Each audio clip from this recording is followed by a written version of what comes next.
Now offered at the Great Race Place. $3 late pick 3 featuring the last 3 races. $5 late double on the last 2 races. Both with a player-friendly 15% takeout.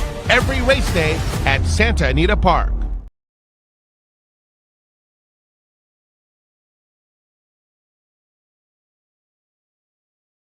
We did it!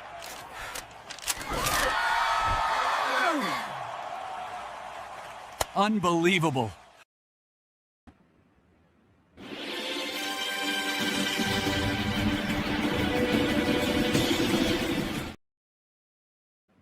I'm just going to sit here and play AI clips all day. Yeah, there's my response to you. I was going to say, we're starting to turn into the Cartoon Network here. We're just going to cartoons do our picks through the show. For a guy who didn't know what a minion was about a month ago, I'm sure I'm hooked on these animation shorts that AI comes up with. How about that? Interesting results today. I did not, I mean, there was a little bit of sneaky money come in on that one, but wow, the money went off the 2 who I think finished last, and the other ones. Some interesting results we have here today, Frank. See, look, Ciaran just jumps right in it. You know what? Let's say hello to everyone first. We'll say hello. We're not spinning into the wind here. We actually have people watching our show. So I want to thank everyone for joining us. Thank you, DTL Crew. Thank you, Santa Anita, for all your support.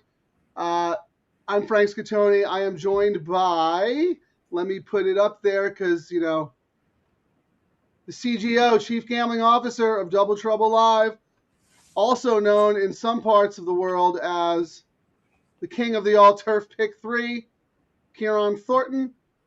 Before I kick it over to you, I just want to say what a great day of racing yesterday at Santa Anita Park.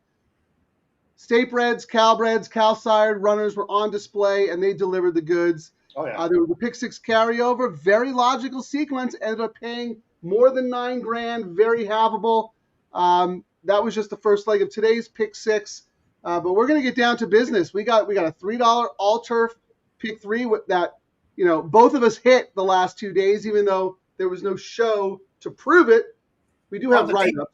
Well, the DTL crew had it, so I emailed it out to the guys. So they had it. We ended up having it 3 times, which that's always good when you are able to get it a couple of times when the chalks come in and then still have options for big pays as well. I mean, it was a little chalky, but for 3 times, it paid the bills for the day, you know? Yeah, I'm with you, and I ended up giving out a couple of times. You had it more than me, so congratulations to you. We both had it on Friday when we didn't do a Friday show because we did Thursday. I think today looks a little formful, but not in a bad way. I think in a way where you can really plant a flag and maybe whack it a couple of times like we did yesterday. I don't know how you feel about it. We'll get into it in a second. Just want to say real quick, Andy Big Tickets, happy Sunday, fellas. Let's pick some winners today. That's right. Let's pick some winners and let's wager on them efficiently and responsibly and win some money. RDW, love having you on the show, man. Good afternoon, gents. Everyone, good luck today. Everyone jokes that I never sleep because I'm up late and whatnot. This guy's right there with me. I mean, he's firing away at Hong Kong and Japan late at night. He's here every show. MVP, thanks for joining Racing Downwind. Really appreciate it. All right, Ciaran, how we getting this sequence started? The all-turf. Like you said, it looked formful and chalky. You know what I mean? Well, it's formful, but with a little chalk mixed in. But there's also a lot of races where we could see some chaos, like we've seen earlier today at Santa Anita. So I mean, I again had to write a novel, you know, of my bets. So that's why I don't have it in the chat. I ended up kind of doing what I've done the last 2 days, like spready tickets, but then on the chalk ones I like, kind of hammering away a little bit more on those. So all right, everyone. Once again, take out your Ciaran manual of ticket construction, and let's all turn to Chapter 7 on page 48. And then he's going to take us through the $3 all-turf pick 3. I mean, you need, if you're going to take a screenshot of the pictures, you're going to have to use, what is that, landscape, and just move it around. Okay, well, look, put it up. Let's go. Let's see what we got here. All right, hold on. Let's do this. There we go. Race 579, $3 all-turf pick 3. I'm I'm gonna look at mine. Again, you know, it was one of those sequences. If I was just to go chalk, you know, I really liked the Rispoli Phil horse here. But the Baffert horse was intriguing just because, you know, if memory serves me right, and we'll get into it, but that Baffert was being tossed away last out in a 25K claimer, got claimed, got voided by the vet, and then now comes back protected. Correct. And if memory serves me right, I may be incorrect. That's happened a couple of times over the last couple of years with Baffert horses, and then they've gone on and won a bunch of races. So that was my thinking there. May not be actually. Hold on. You don't go on memory on this show. You had 2 days to do the work. You didn't do your stats. You're like the stat guy. That wasn't a stat I could find the numbers on. It was more like hearsay in the back of my brain and the little voice on the shoulder going, "That's what happened." Because you remember, you probably got screwed a couple of times. You're like, "Oh, this horse was a void claim. I'm not using it." Beat you a couple of times, and now it's stuck in your head. And then, I mean, the next leg, I thought it was – I really liked the 6 in there. But the race stats for that second leg of the all-turf, it's been raced 32 times. 16 of the winners have been price horses. So it's one of those races where the chalk wins or it is utter chaos. So I've tried to spread – quite a bit on that one. And then, you know, when we get to the pick 3 and the late double, there's a little bit of theory behind it. You know, if I get knocked out on one or I'm alive on a ticket, I can press a little bit more on the double depending on the pace. So, you know, if you look at this, will make sense as we go through, hopefully. No, it will. It absolutely will. But before you go on to the next leg, and because it looks like you might have a key horse in there, let me just show mine real quick just to see who I'm using compared to yours. I can just put mine up. Leave yours up so we can compare. Okay. So you have the same 4 horses, the same 3 horses that I have as my A's, 4, 2, and 5, in some combination on your ticket in the first leg. The difference is I have a backup ticket with the 8, and I am not using the 9. I am going to plant a flag and try and beat the 9. So before we talk about the next race, let's look at the pools and see, is the 9 taking the money? Is the 9 favorite in the will pays? Well, I was actually, before we got on, I was looking, and 9 was with the, you know, the 2 who was the morning line favorite, and the 3. 9 was the second choice, you know, up until like 5 minutes to post when I stopped looking. So 9 was getting some good money in the doubles, you know, before the race got blown up by that long shot. So let's see what the will pays are and see who actually is favored. It looks like the 9 is favored in the double.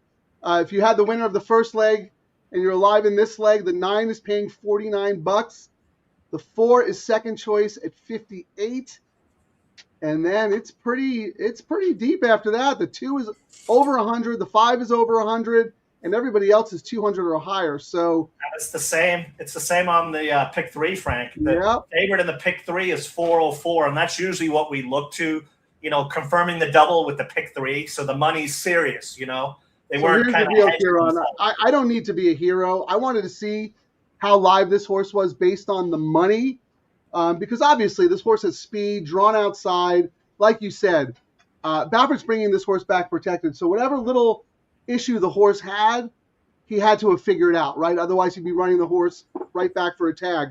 So while you talk about the next race, I am going to pivot. This is why we do a real live in-the-moment gambling show. I'm going to construct a backup saver ticket using the 9 here with my A's in the next, but I need to write that down. Well, I'll go through and give you my. I mean, I had notes on all the horses in here, and actually, which leg here? Like one of the, I've got a kind of a like my buddy ticket down here on the bottom. My kind of Little Red Feather, Phil and Rispoli bet. So they've got the number 1.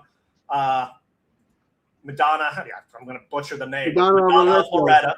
And, you know, we got Jara riding for Phil. It's his first time. And, you know, if he starts heating up and getting some Phil mounts, that could be, you know, that's a big step forward for him. I love the jockey change here. And, you know, I was talking to Billy yesterday. I was like, hey, you know, what's the word on your horse here? I really like it on paper, especially where it is. And I think the plan is to stalk and pounce. We'll see. I mean, who knows if the horse has anything. I reluctantly used the number 2, and I had a big question mark. I mean, they put blinkers on. Dan Blacker is fantastic on that. He wins 25%. This is a Qatar horse. But he had a great day yesterday, too. He won the Oaks and the Derby.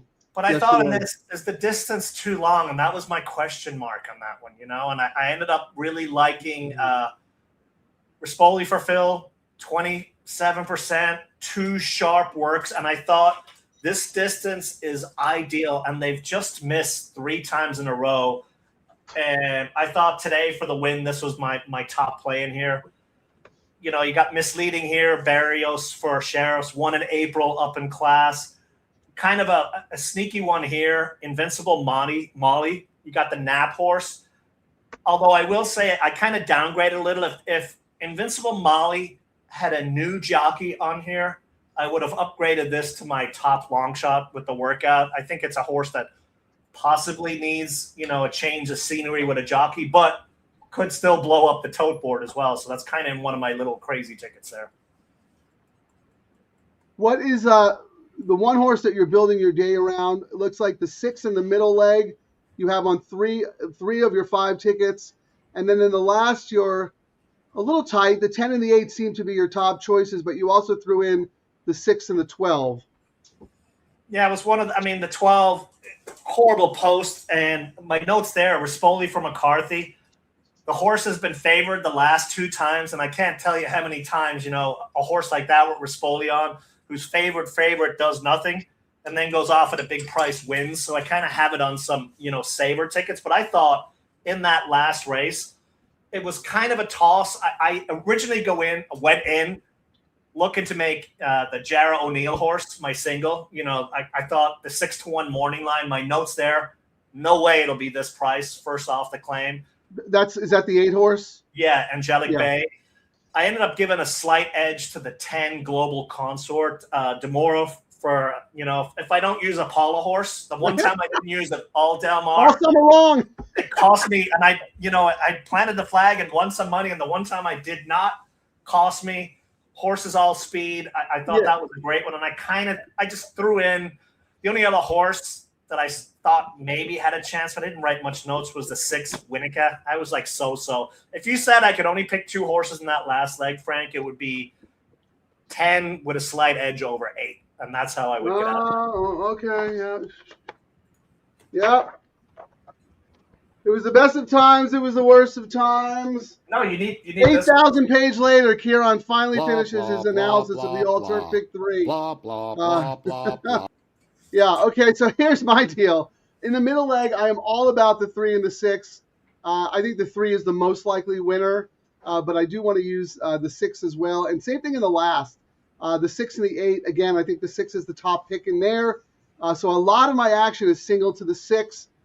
As you know, I like to structure my bets with my matrix, which is kind of an A-B situation. So I'm going to just show you real quick who my A's and B's are. So if you want to take a screenshot or whatever, you have an idea. I do have to add the 9. So Ciaran, I did pivot. I don't know if you see my ticket. I put back up that last one. I just originally had the 8 in the first leg. I now have the 8 and the 9. So I wanted to look at the money and see if that horse was the Baffert horse was live, and the Baffert horse absolutely is live. If you don't mind, Ciaran, can you take your screen down for a second? That pivot you have, Frank, with the pays we've been seeing there, if it does end up chalking out, you're still going to get your bets back. So that's a good pivot, you know, for a horse you weren't using. Yeah, I mean, it just makes sense. I mean, why? I'm not going to be stubborn. I'm going to follow the money, right? So here, my A's in this leg are the 4, 2, 5. My B was originally the 8. I threw in the 9. And that's why I have my tickets structured the way they are. A lot of my actions go through my A horses, but like that middle leg there, you see I have 4 Bs. That tells me that I want some extra coverage there. So I have a ticket with those horses on it as well. To learn more about the matrix and how I like to wager these bets. And Ciaran does a lot of this too. He just doesn't letter grade them. He just knows intuitively in his head who he likes and how much he wants to bet in order of preference. But yeah, you can read my matrix stuff on the Santa Anita website on the expert page. Ciaran, let me roll through the comments real quick, and then we'll take a look at the tote. We'll look at the action going forward, all that fun stuff. Because we got some people showing up. Terry, welcome. And actually, I'm actually going to do a bet. It's not going to be a low takeout bet, but we were kind of talking about how we're trying to If I was to every tell time I somebody- go to the audience, he talks about himself. Well, Every just time. because we're going to have a double. I just wanted to explain the idea. I was Okay. thinking we would do a turf and dirt Yeah, we double. always play low takeout wagers. What are you doing? You're I mean, off-brand, man. I'm saying I want them to do it is what I'm saying. We'll call it the turf and dirt double here. Oh, you're Cap talking off the about, old yeah. turf. You know what? Let's talk more in detail about that after this race because we'll have some time to kill in that dirt race. That's a great point. I'm glad you brought that up. Hey, guys, and producer Terry. Thank you, Dan H. Pedro. ¿Quién gana la cuarta? What is the cuarta? Who won the fourth? I think I'm learning Spanish, people. Who won the fourth? Number one. I'll tell you. Cuatra. Well, if that means who won the fourth, it was the one straight buzzing with Giovanni Franco. Here's Jeff. Was planning on skipping the early part, but the paths are trying to kill me. Well, thank you for joining us. We will make sure that we don't give you a heart attack. We're going to crush this. We're on a lot of the same horses here. Agree, the 2 now going to 6, but is the pace. Good luck. Here we go. Turnovers keeping them in the game. And fellas, the graphics are outstanding. Thank you, Cat 8 My Form. Yeah, Ciaran and I decided that, you know what? Santa Anita is giving us an opportunity to be on their live streams and on their X page. So we took the best subscription possible for StreamYard because we want it to look good. Our handsomeness can only carry the show so far. So we need a lot of graphics and a lot of bells and whistles to make us look even better. But thank you for noticing and thank you for saying. All right, Ciaran, let's look at the tote. What's going on? All right. So 8 minutes. Going into the double right now, if we're just looking at the 9 into the 3 is paying $17. 9 into the 6 is paying 14. My long shot that I was going to do a big double on, I just noticed has scratched Imagineer that Rispoli was riding at 30-1. I was going to hammer that one, but that is what it is. Next closest, 4 into the 3 is paying 17 as well, Frank. Yeah. 4 into the 6 is paying 16. And then it starts going up from there. So let me look at the imputed odds on optics and see if Biella is actually going to go favored here for it's going to be Dare to Fly. Let's see. Biella 3.16, Dare to Fly 3.32. Then the 5 misleading 5.86. And then the blacker horse 6.26. That horse is a little chilly in the double. What did you think about misleading? That debut was excellent, but you know, actually benefited from a slow start because there was a hot pace in front of him. So, you know, things set up really well for her. But then again, John Sheriff's never wins first out. So this horse must have had some ability to get the job done, right? Yeah, I mean, it was one of those. I was like, how do you not use a horse, a debut winner that rallied like, that? I mean, the one thing is they're off the bench. And is this another one where, they just pick the spot and, there's not a whole lot of horses in, maybe it fires, but it needs one, but has a chance to win. Those are ones I'm like, I will say that I'm surprised, but I'm not. The 2 is just getting no love at all on the toe. I mean, it was the 5-2. I know. Isn't that crazy? I mean, it's probably everyone just thought what I was kind of thinking. I was like, I think the distance is just not right for that horse, but who knows? And it's not even getting bet on the doubles. The 2 into the 3 is 39, and the 2 into the 6 is 45. Now, if you absolutely believe in this 2, the doubles, you're getting paid really well on the doubles into the 2 chalks in the 4-horse field. So but you're going up against sophisticated money who doesn't seem to fancy the 2. So it's a conundrum, right? 10 years ago, I would be all over the 2 as an overlay, right?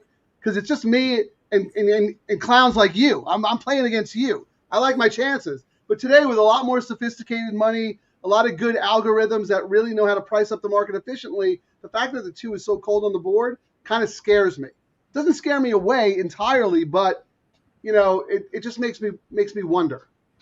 The one that looks interesting, just looking at the double money, Frank, is the 8 is paying 42 into the 3, the same as the 2 into the 3 in the next race. So Yeah. 8 is kind of getting it looks like a little bit of sneaky money in here. I mean, it's the morning line is. I gave the 8 a chance. The 8 was my B horse. I gave it a chance. Like I said, I would have made it I would have made that my third choice, like my top long shot on this race. Sure. If we had just a different, not to bash the jockey or anything, I just thought this might be a horse, someone new on the horse. There you go. You know what I mean? Wakes it up. I mean, I'm just glancing at the will pays once again before I actually click over to the probable pools that you're looking at. I mean, if you're looking at the double, pick 3, pick 4, pick 5, I mean, it's almost like it's a 2-horse race between the 4 and the 9. Like, that's it.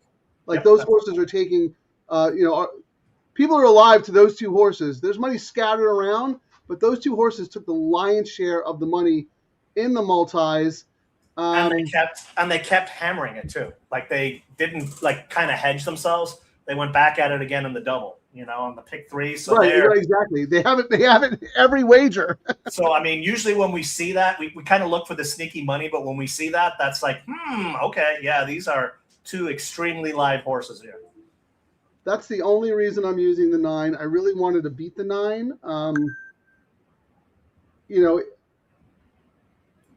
But I at the same time, I did have a note to say, look at the tote board. Because, when Baffert horses are live, they get bet. So, that horse is absolutely live. So here, Ciaran, let the fans speak. Can I go through some comments and see who other people like, or do you have anything to add before I do that? Thumbs up? I just noticed it. Well, can you stand up and show the world? We don't need to see that. Remember, this is the Santa Anita show. This is PG rated show. All right, let's see real quick. Let's go through this. No love for the 11 in race 7. Let's take a real quick look because that's the middle leg. I have the 11 as a B. And I'm using it in one of my backup tickets. Yes, as am I. So we both have the 11 on our B tickets, but not on our A tickets. So we do give the 11 a shot. So Dan, yeah, I mean, is that? I mean, I do. You really like the 3 in there, and I kind of use it on the backup. I actually, I'm going to say this. One of these days is going to win. But, it's the same reason we've betted it. Well, every time I have anyway. Well, JJ sticks around. You know what I mean? He's not. Go ahead. I'm sorry. Go ahead. I was going to say JJ sticks around, and this was a horse. I used to own the left tail, the left leg, and I petitioned JJ so much to ride this horse for us, but he started riding it after the horse was claimed. So I mean, one of these days is going to come in, but there's a sneaky one in there. The shipper, number 9, Theodore George for McCarthy, coming in from Churchill. I mean, I believe one on an off track, which is why it might be getting overlooked. We'll see as we get. Yeah, Broken Maiden on an off track, and now is facing winners for the first time. I want to go back to one of these days though for a second. Remember, we watched this horse race twice together. We were in a tournament on Breeders' Cup Day or whatever, and I said this horse is not a non-winner, it's a one horse, right? And kind of proved it at Del Mar. But then the more I looked at the form, I think Garcia has been waiting for Santa Anita. Correct. Because this horse is so much better at Santa Anita. And if the horse doesn't win today, he'll be back in for 25 next time, and you could actually buy him back if you want. I think that he's milked some good money off the claim since he got that horse. I mean, he got to race Breeders' Cup weekend. I mean, that's what when you own a horse, that's what you love getting to do. Frank, yeah, do not be afraid. I agree with you. I mean, I'm not going to let the money, the fact that the 2's not really getting bet, I'm not going to let that talk me off the horse. But it does make me think and go, ooh, am I missing something? But you're right. I'm still going to bet the horse. I'm not going to change. Dan H. wants to know if it scares us, either one of us, if we're on the same horse. If it's a long shot, no. I actually like that. And usually Frank might have a horse as a B and I have it as an A, and I might have a horse as an A and he has it as a B usually, which was the whole premise behind us doing the community tickets, because we kept kind of missing with each other's horses, if you know what I mean. No, Ciaran kept missing with my horses. Remember, let's not forget that whole string where I was winning everything and you weren't. You kept saying, let's do it together so we win. I go, no, I am winning. But yes, go ahead. Blah, blah, blah. He's looking for a meme. No. I can tell. I was looking. We got 0 minutes to post, but we're probably like a minute or so away, I'd say. Well, good luck at your golfing today. 80-degree weather. Good for you, John. I don't know where you're located, but that sounds beautiful. Spot play in the 8th at Santa Anita. Hey, Jay, thanks for joining us. Wow, I don't think I had that. I thought that was a one-horse race. I thought that was Liberosio's horse. Yeah, I thought that was as. I mean, I do have a backup in the autism puzzle with Demoro on it, but I thought, yeah, that's the kind of race Lee wins. Like if you were looking for a single in a sequence, you don't get any better than that, I don't think. Yeah, and we'll talk about that, Jay, when we get to the late pick 3. But thank you for that. We'll get into more detail on that. You were on fire on the last show, so appreciate your opinion. SC3P, thank you for joining us. Looks like singling the 9 here. Dicey Mo Chara, old class horse. Wait, no, I'm in the wrong race. Got to go back to the right race. Who's the 9, Ciaran? Do we have the 9? Oh, the Biella horse. Okay. The Baffert. Okay. Let's see. Anything else? They're really taking their time today, aren't they? It is. I mean, maybe they're paying attention to timeouts in the games or something. Oh, that's strategically funny. looking at how they do it.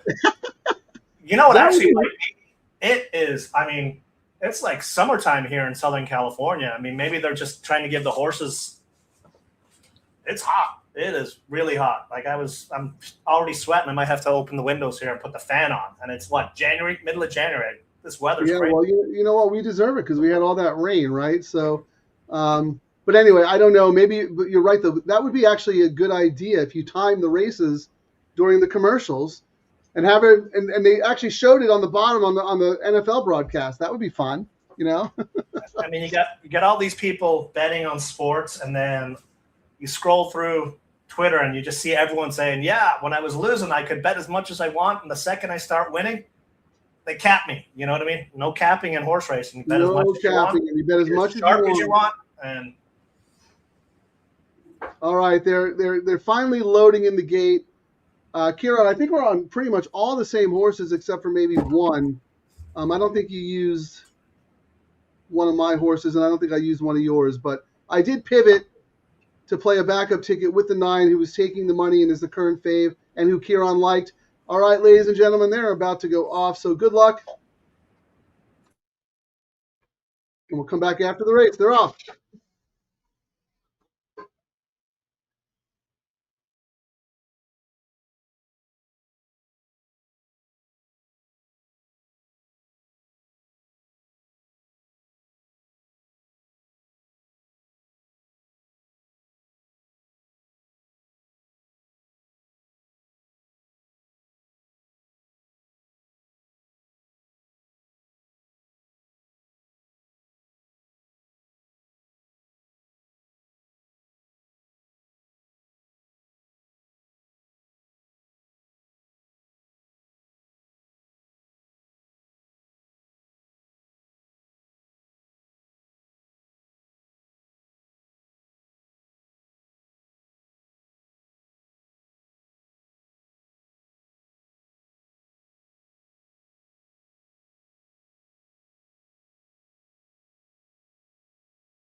That's why we do the show, man. yep. Thank you for making me look at that horse. Still, I still don't like the horse. I still wasn't going to use only because the money showed. I'm kind of like what you said, Frank, when I was saying, in the back of my head, I remembered something, but you were absolutely right. You asked me when I had a big win, and you'll forget about it, but you always remember all the heartbreak, and that's probably why I remembered that I tossed Baffert's before, when he was tossing them away, and then they come back protected. The horse, something turned around, you know what I mean? And now look at that race. Wow. It's a bummer. The Dare to Fly got going way too late. But what did Ciaran, what did we say when we looked at the will pays? It was a 2-horse race based on the money. Correct. Those were the only 2 horses. And to your point, you were well, Frank, they weren't just bet. They were bet heavy in the double, heavy in the pick 3, heavy in the pick 4, heavy in the pick 5. Like they just hammered those 2 horses the whole way through. And then look at the 2, that 5-2 morning line just ran horrible. Horrible. That's right. Another thing.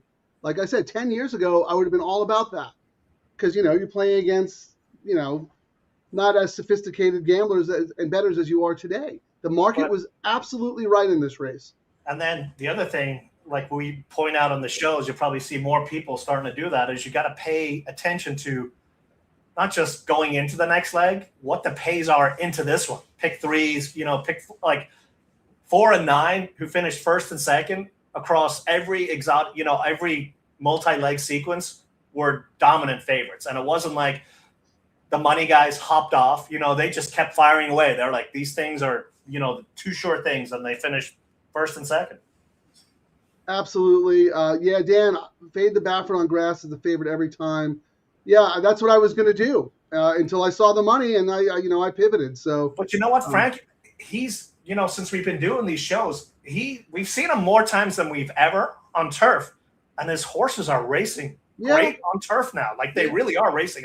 It's not one of those things back in the day. You're like, auto toss, Baffert toss. Now you actually have to you go, what's going on? Ciaran, that's a great point because we talk about this too with you do such good stat work and you come up with very interesting stats. And there are a few times on this show, it was one the other day, right? There was an O'Neill horse coming off like a 880-day layoff. He was like 0 for 46. Yep. And we said, well, things are different today, right? His barn is firing. The horse fits at this level. He's spotting it. He's not going to go 0 for 806, right? Yep. We used the horse, and I think the horse won it like 5-1 easy. I mean, even though, someone, I think Dan said, Baffert's turf starts are 11%, but I swear just a couple of months ago, that was 7 or 6%. Yeah. So he's had a number of them, and we've actually seen them placed. And it might also be, if we looked a little closer, him going after the condition books, Frank, and making some money on those conditions on horses that could be racing on dirt. Hey, let's go for this condition on turf. Great point about, like, back in the day, he was an auto toss. Like, you didn't even have to look at his turf horses. That's not the reason I didn't want to bet the horse. I thought the 2 was faster. I thought the 2 was going to make the lead. The 9 was going to chase from the outside, and it was going to set up perfectly for the 4. So that's really why I didn't like the horse. Not because it was Baffert on the turf, because, like you said, Ciaran, those days are over. You have to consider his horses. I just wasn't a horse that I came up with or liked. But you know what? I'm still alive because I listened to the show. I wish I had enough confidence. My top 2 choices were first and second that I could have. I've got lots of different spread tickets, but and again, we talked earlier. This was a race. Long shots win half the time, but when long shots don't win, we see what happens. Chalk comes in. So I'm going to ask you to put your bets back up so we can see what you're alive to. But real quick, RDW, more Baffert turf starters in the last 6 months than maybe in his entire career. Yeah. That's the other thing. Like, he's always buying dirt horses, right? So, maybe he's expanding his portfolio a little bit. Maybe he's working with someone who has more of a turf pedigree background, and they're picking out horses to run on the turf. And it's not a bad thing because remember, Ciaran, a couple of years ago, Santa Anita built that chute on the flat turf course. So now they can run it 5 furlongs, 5.5, 6, and 6.5 on the flat course. Well, who's one of the best sprint trainers in the world on dirt? Baffert. Now he's got sprint options on turf. So it all makes sense when you think about it. But I understand Dan's point. We get stubborn a little bit in our minds. But you got to evolve or die. It's one of those things in this show where you're like, I'm not using that jockey. Okay, now I got to use him. You're really good about that. You spot those early, either getting on someone or getting off someone at just the right time. And I always joke, the best time to play a trend is before it's a trend. Correct. And you're really good at that. This O'Neill, Jarrah O'Neill trend, everyone's going to start hopping on it soon. We've still snuck out some prices that we thought we wouldn't. We may end up today, but I say Irish another element couple, or Irish royalty that day. That was the O'Neill horse. another couple of weekends of, you know, those two teaming up on horses you wouldn't think, and we won't be getting the prices we were. No, we'll be getting 6 to 5 on everything. But if you don't mind, Ciaran, can you put your sheet back up? Because you have the 9 on 1. You have the 9 on, yeah, those top 2 tickets look pretty good. You have the 9 single to your strong opinion in race 7 to 3 in the last, and then you come back and you've got the 9 with spread in the middle for coverage, and then your top 2 in the left. I love those 2 tickets because that's how I would have structured it as well. And then I kind of, you know, did my sticking with the partners on, you know, Madonna, you know, and then a couple of other prices in there. I mean, those tickets went down in flame, but it is what it is. And I mean, we're starting off when we get to the pick 3. I can see, as I mentioned before, I'm going to probably check will pays, and I might do less or do more depending on, you know, the results of certain races if I need to or if I'm covered good. So that's the beauty of these multi, you know, when all these low takeouts are combined around each other, you've got more options than you normally would. All right, so take that down again, and I'm just alive to that last saver one I threw in, 8-9 with 3-6 with 6. So again, well, just as well you pivoted, because otherwise I would have. I mean, if I hadn't got you to pivot, we would have had this. Is this it? I'm trying to find where I put it. No, that's not it. I know we got to organize these folders better. No, I try to hide them so you don't know what I'm doing. That's what it is. Oh, here it is. This is what. Oh, I don't sneak. I don't peek anyway. If you hadn't pivoted to the 9, this would have been what I threw up. I just lost everything. I'm broke. Oh, don't worry, pal. I got it covered. I just lost everything. I'm broke. Oh, don't worry, pal. I got it covered. So, oh my God! You should just post that on Twitter right now after the first leg. Oh my God, that's hysterical.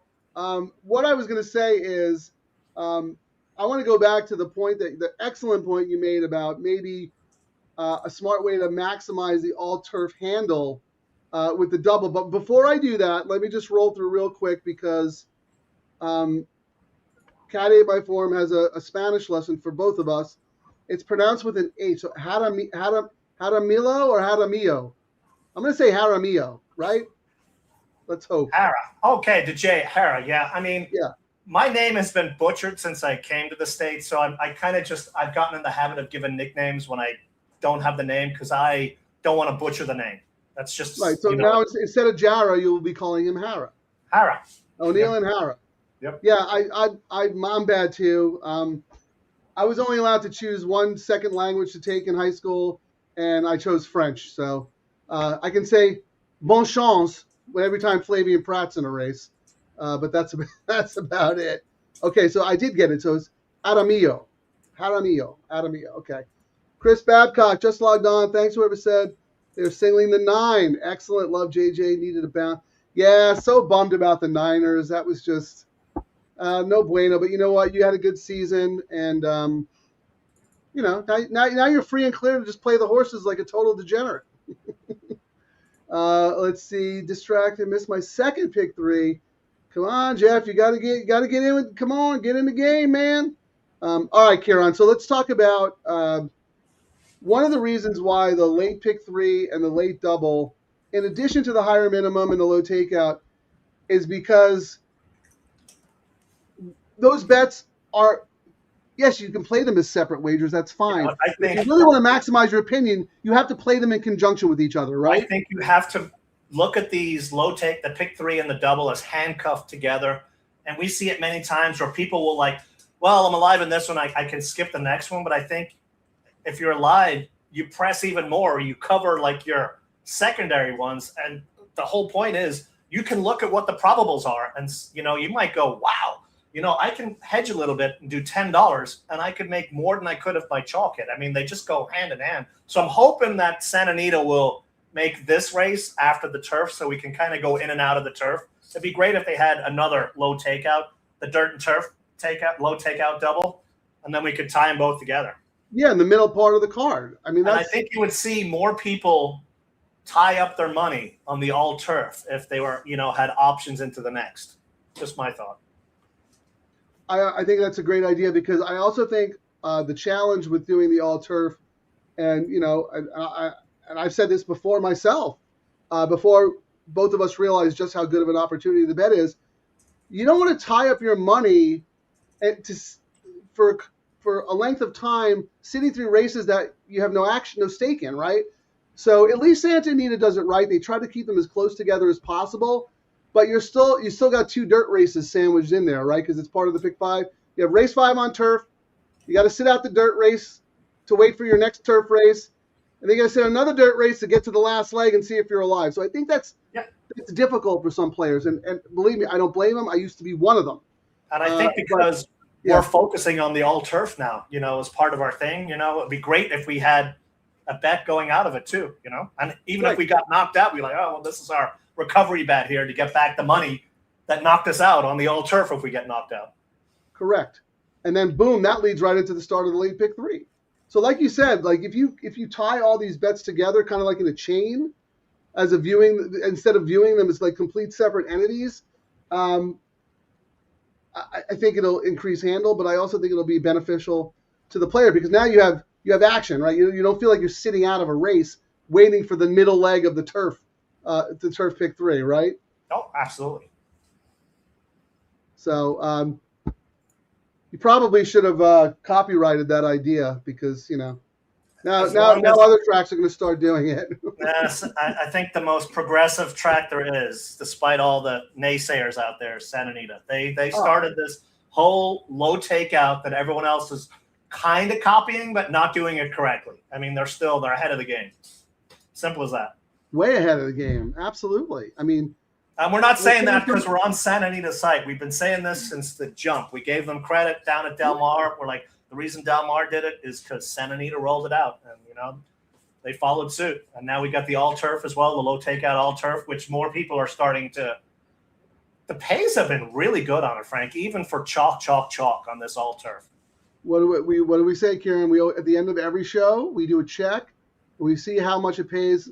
What it does compared to the equivalent win parlay, and every time it always pays more.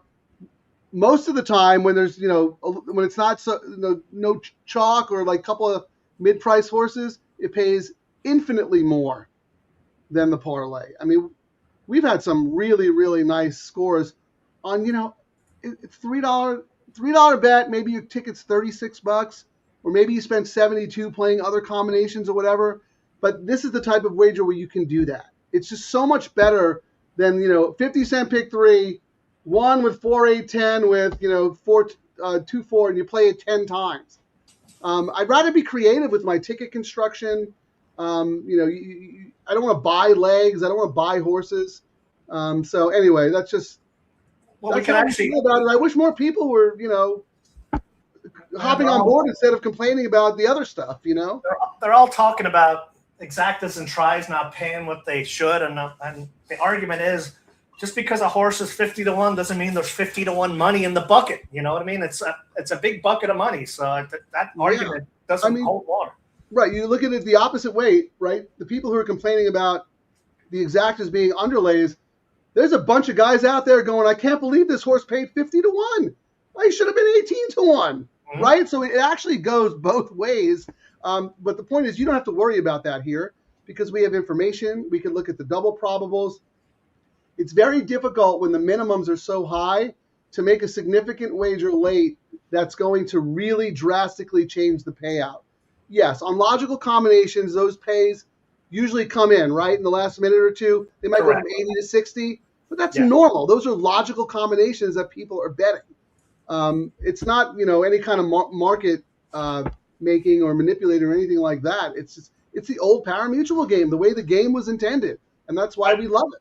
So the next race, Frank, we're 11 minutes away, but we may as well use these prices to see who's actually getting money in the next leg of our all turf. I mean, my sneaky horse in here, Scratch, but I mean, my notes for this race, because I was going to do a dirt and turf, even though it was not the low takeout. But I mean, my notes were, the number 3, even money. JJ for Sadler. I said, say what? Even money, even with 5, 6 horses in there. Running with Chaos, Edwin for Hess, that Barrios for Bafford, not the usual Bafford works. I mean, it might be one where you might see you might see one of these chalks win by 20, or you could possibly get paid. I guess we can look and see. Let's look at the will pays, right? So the 6, if you're alive to the double, to the 6, you're getting $10, and then the 3 is 15. But the pick and the 3 4 is 38, and then the 1 is 169. Yeah, so in the pick 3, I mean, there's not really much separating the 3 and the 6. 61 and $62. So the Who 4, do you like more? Who do you like? I didn't like either of them. I mean, JJ's not on, the 6. Don't like it. And I thought even money for the, the 3, I was like, and that's why I was trying. I'm actually annoyed that the 2 scratched, because I thought the 2 had a monster chance at a big price in here. Even I thought the morning line was just insane. So should we look at maybe doing a small community double, starting with the 1 and the 4 here? If you don't want to use the 3 or the 6, you said? Correct. Yeah, I mean, why not? We're here. We may as well. Do we agree on anyone in race 7? Let's race 7. I think that's the start of the late pick 3 and the second leg of the middle of the all-turf. I would say we agree on number 6. Yeah, I'm 3-6. You're 3-6. I'm thinking we need a price horse though, but I guess. Well, no. Tell me who you're. In order of preference. What do you have? I know you have 6 as the top pick. I had 6. I had 6. So in order of preference, when I wrote my numbers down, I went 6, 2, 3, 9, 1, 11. And all right. Well, here I went 3, 6, 5, 7, 11, 2. But since you have the 2 higher, let's use your 2, because I do have the 2 as a B. I just like 2 the least of the other ones. And let's price out with the 2 bombs. The 2 non-favorites in here. The 2, 3, and 6 in the next leg. So 2, 3, and 6. All right. So the 1 into the 2. Wow, for $2. This is all $2 now, Frank. The 1 into the 2 is $325. The 1 into the 3 is $170. And the 1 into the 6 is $203. Okay, those are all terrific. What about the 3 is going to be less though? But I mean, the 4 is going to be less. But what do we got? 4 into 2 is 116. 4 into 3 is 43, and 4 into 6 is 36. Okay, so the 4 with the 3, 6, we'd have to play a bunch of times. But the other ones you could just play for $2 or $3. Yeah, I mean we could do. The one with 2, 3, 6 for $2 costs us $6, right? And we get on that just for that $6, we got an opportunity to get 326, 171, and 193 for a $6 bet. We are a gambling show after all. That's what we do. I mean, it's not low takeout, but hey, we yeah, but we're using it in conjunction with like you said, it's smart to use the multis tied together, because you had chalk winning the first leg of the all turf, right? Correct. So if you can catch something here, and let's say chalk wins the middle leg, but if you get a price horse here into that chalk in your double, like you've already paid for your bets, you know what I mean? So hold on, let me put that up, Ciaran, because I want to, we like having. Yeah, and this one it keeps us interested, and we're spending $6. What did you say? $2 double? Yeah, $2 double. Yeah. 1 with 2, 3, 6. 3, 6, 2, 1. What is it? I'm sorry. 1 with 2, 3, 6. 2, 3, 6. Yep. 2, 3, 6. That's $6, right? Yep, $6. And why don't we do the there was one with the then it's 6 with the that paid well.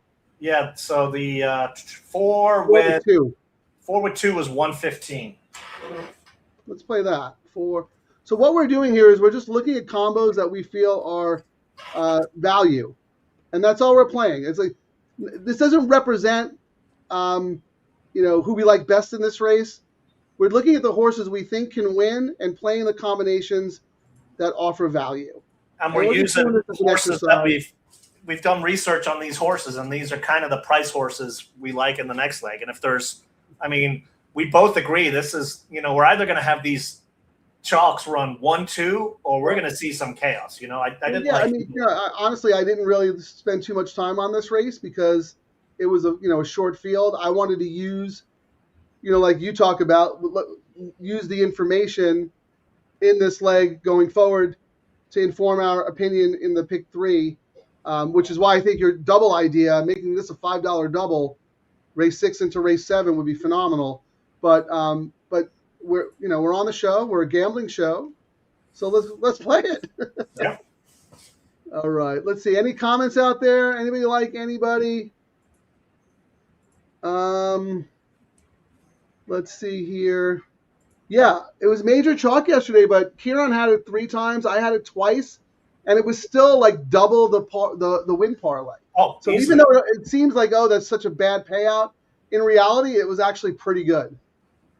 And we had it a few times, but we also had chances to win some good money as well. Like that. That's right. It started jumping after that. I think it was like 177, 200 plus. So remember we both had the 8. Yeah, the 8 is in the last race against Grand Slam Smile. Correct. And the 8, she came flying, but it was way too late. Yeah. But that horse would have lit it up, even though it was like chalk. You know what I mean? More people are going to be playing these bets, and I think we're going to see the pools go up. I mean, they're great. And if they start adding another low takeout in the middle of this sequence, Frank, we're off to the races. I just saw your tweet.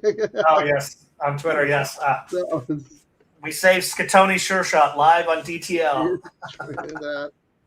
I only use the number 9 because of our market analysis. So I am alive as well in the $3 all turf.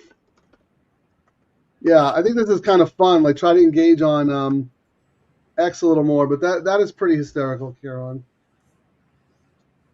All right, I just retweeted that. Oh my goodness. All right, how much time we got? What are we looking at here?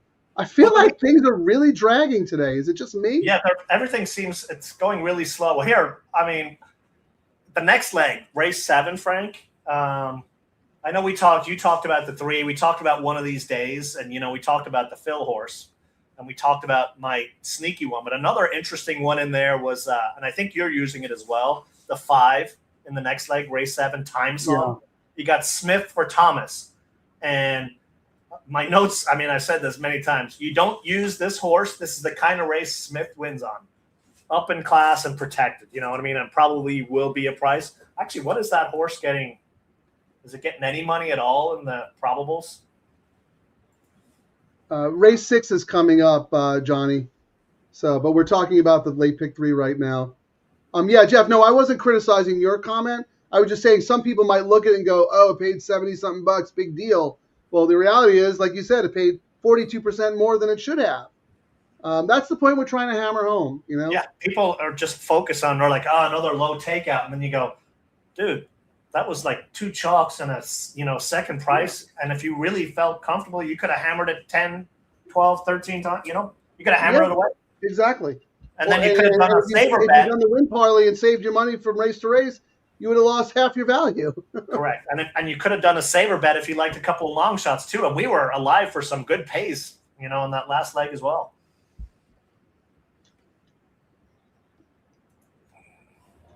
I'm chewing an olive from my Bloody Mary. I apologize. I'm getting heartburn just watching you drink that drink, Frank. Oh my God, it's so good. Terry makes great Bloody Marys. It's got all the vitamin recommended daily allowance of your vitamins and minerals right there, including a celery stick. So we started the show on Thursday, Frank. With our lucky horse player bottle. Yeah. We're running dry. Well, that's going to be gone either tonight or definitely by the end of the show tomorrow. Yes.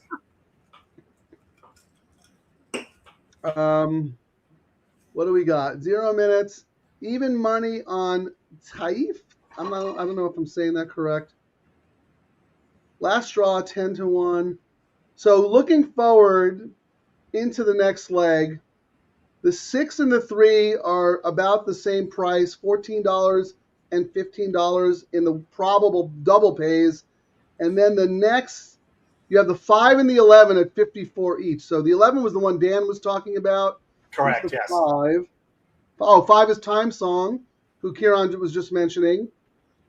So it seems like the market kind of agrees with the same horses as we do and what we talked about. Let me look at the imputed odds on optics, see if anyone's taking sneaky money there.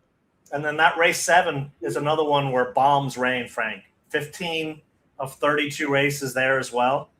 Horses 5 to 1 or more won it, race 7. So again, it's one of those, you either have the chalk win or chaos. And the favorite in the next leg, race 7, 19% only. 19%, okay. The average payout is like 6 to 1.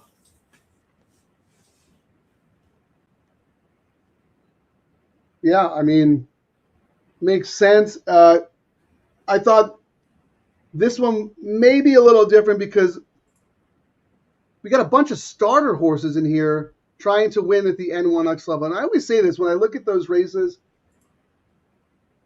I always want to find the proper allowance horse. You know what I mean? I didn't mean to interrupt you, Frank, but there was one we really didn't talk about that I think you have on your ticket. I know I did. Was the number 1 in that next leg, Ray Ray or El Ray Ray? No, I don't have El Ray Ray. Demoro for Palma. I always like, when that dude hops on a turfer, I'm always looking at it. Yeah. And then a really sharp work, 58 seconds, best of 40. And you usually don't see them works them them fast, though. Palma usually works them fast. Yeah, and I mean, jockey change, like a big time up. I mean, not to bash, Tiago or anything like that, but, we get a fresh face on, first race since May, and he's already won on a horse for this trainer. So I thought it was an interesting, possibility, and a long shot criteria as well. I was stuck on the layoff. Did you have any Palma layoff stats when turf races? He is 12% and 38% in the money. So that's not bad. Not horrible. You know what I mean? Not horrible at all. All right, they're in the gate. Let's get our 1 home here, right, Ciaran? Yeah, that sounds good. The last straw. All right, good luck.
Nice pick, Ciaran.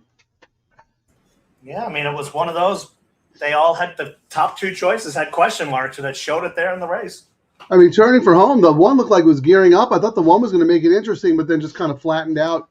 But, I mean, we're only alive to 1 horse going forward, the price horse, because we didn't think the payouts, the 4 to the 3 and the 6 were, in our opinion, they just weren't worth playing. Considering it's not a low takeout, it's not a higher minimum. But we thought we were getting good value on the 4 to the, who did we end up playing? The 1, right? Or no, who did we do? No, we're live to one of these days. So yeah, we're getting 4 to the 2 is paying. Right. Yeah. $149. Not bad. No, we need to get this home, and then we can really start doing some degenerate stuff in the last leg. Chief Gambling Officer, there he is. I mean, you saw I wore your shirt here. I see. Can I be frank? This was actually I mean, we've got new viewers here, but this was a shirt that actually was the genesis of this show. Ciaran, you're on mute. Sorry, hit my hotkey. Frank used to do a show down at the Surfing the Turf, and I got this shirt and jumped in and started making fun of him. And then we were like, you know what? We could do totally do a show like this. I mean, we've been talking about it for a long time, but here we are, a couple of years later. Ciaran for years was hounding Chris Barr all throughout Del Mar. Oh man, Frank and I, we really want to do a show together. We do a great show. He's like, okay, hey, tell me, what's the show? Wow, we would just go on a live stream and just gamble and drink and talk smack. And he goes, that's not really a show, is it? Turns out it actually is a show. It is a show, yes. It's a really good show. And to Chris Barr's credit, he finally relented and said yes, because we actually did give one little theme. We said, well, we'll only bet the low takeout wagers that you're introducing. So he's like, okay, let's give it a shot. And look, I mean, here we are. We had been looking at those low takeouts. I mean, this is as we've said. I was talking to someone else. I know my handle is up substantially. You know what I mean? When we've got many horse players pulling back, I can say the low takeouts have jumped my handle big time. Big time. Betting more now than I have in the last 5 years, and that's not an exaggeration. Nope, same here. We're doing the show. Same here. I mean, I read about a lot of people cutting back, but they're just focusing on the wrong bets. I think you got to focus where the low takeouts and these multi-sequence low takeout bets are fantastic. So I noticed that a lot of there were some people on here who asked us who won a certain race, and some of those are Spanish language individuals. I just saw something about, I don't think the feed is available. At Santa Anita, no, that they send you to first bet now, I believe, unlike what it used to be. Yeah, but I heard something about like maybe Roberts Communications or something trying to make it available to the Spanish audience. Whether you're in South America or Mexico, Puerto Rico, wherever you may be, where you can't get the races because of whatever geolocation, stuff like that, or your ADW, you can't get it on your ADW, whatever it may be. But I think that it's just such a simple thing. Like, let people watch the races. I think they were saying that, maybe they're going to start putting all the races on YouTube. Okay. So if you're on YouTube, then anybody can watch it from any location in the world, right? Look, the more accessible your product is, the more people will watch, the more eyeballs you will get, and the more people will gamble. See, look, I knew it. Johnny's from Chile. Thank you for watching. Thank you for joining us. We don't show the races on this show because we respect the intellectual property of Santa Anita and their signal. And we want people to be watching it on their platforms because that's, Santa Anita's deal, and that's totally fine. But you're in Chile, so you don't have access to that. We'll find out a little bit more about that if they're going to start making the races available for everybody to watch on YouTube, and we'll look into that because I just went to Santa Anita's site, and like you said, you used to be able to see the live stream there, and now they redirect you to first. And I mean, there's a lot of countries you can actually get first on, especially in Europe. Like when I was over in Ireland, I was watching all the races on first, but some ADWs don't have agreements, so it all depends. Mm-hmm. I mean, and you can set an account up with no money. So you have to sign up to First, get an account with First in order to watch the race? Correct. So I'm guessing that some territories, maybe like South America,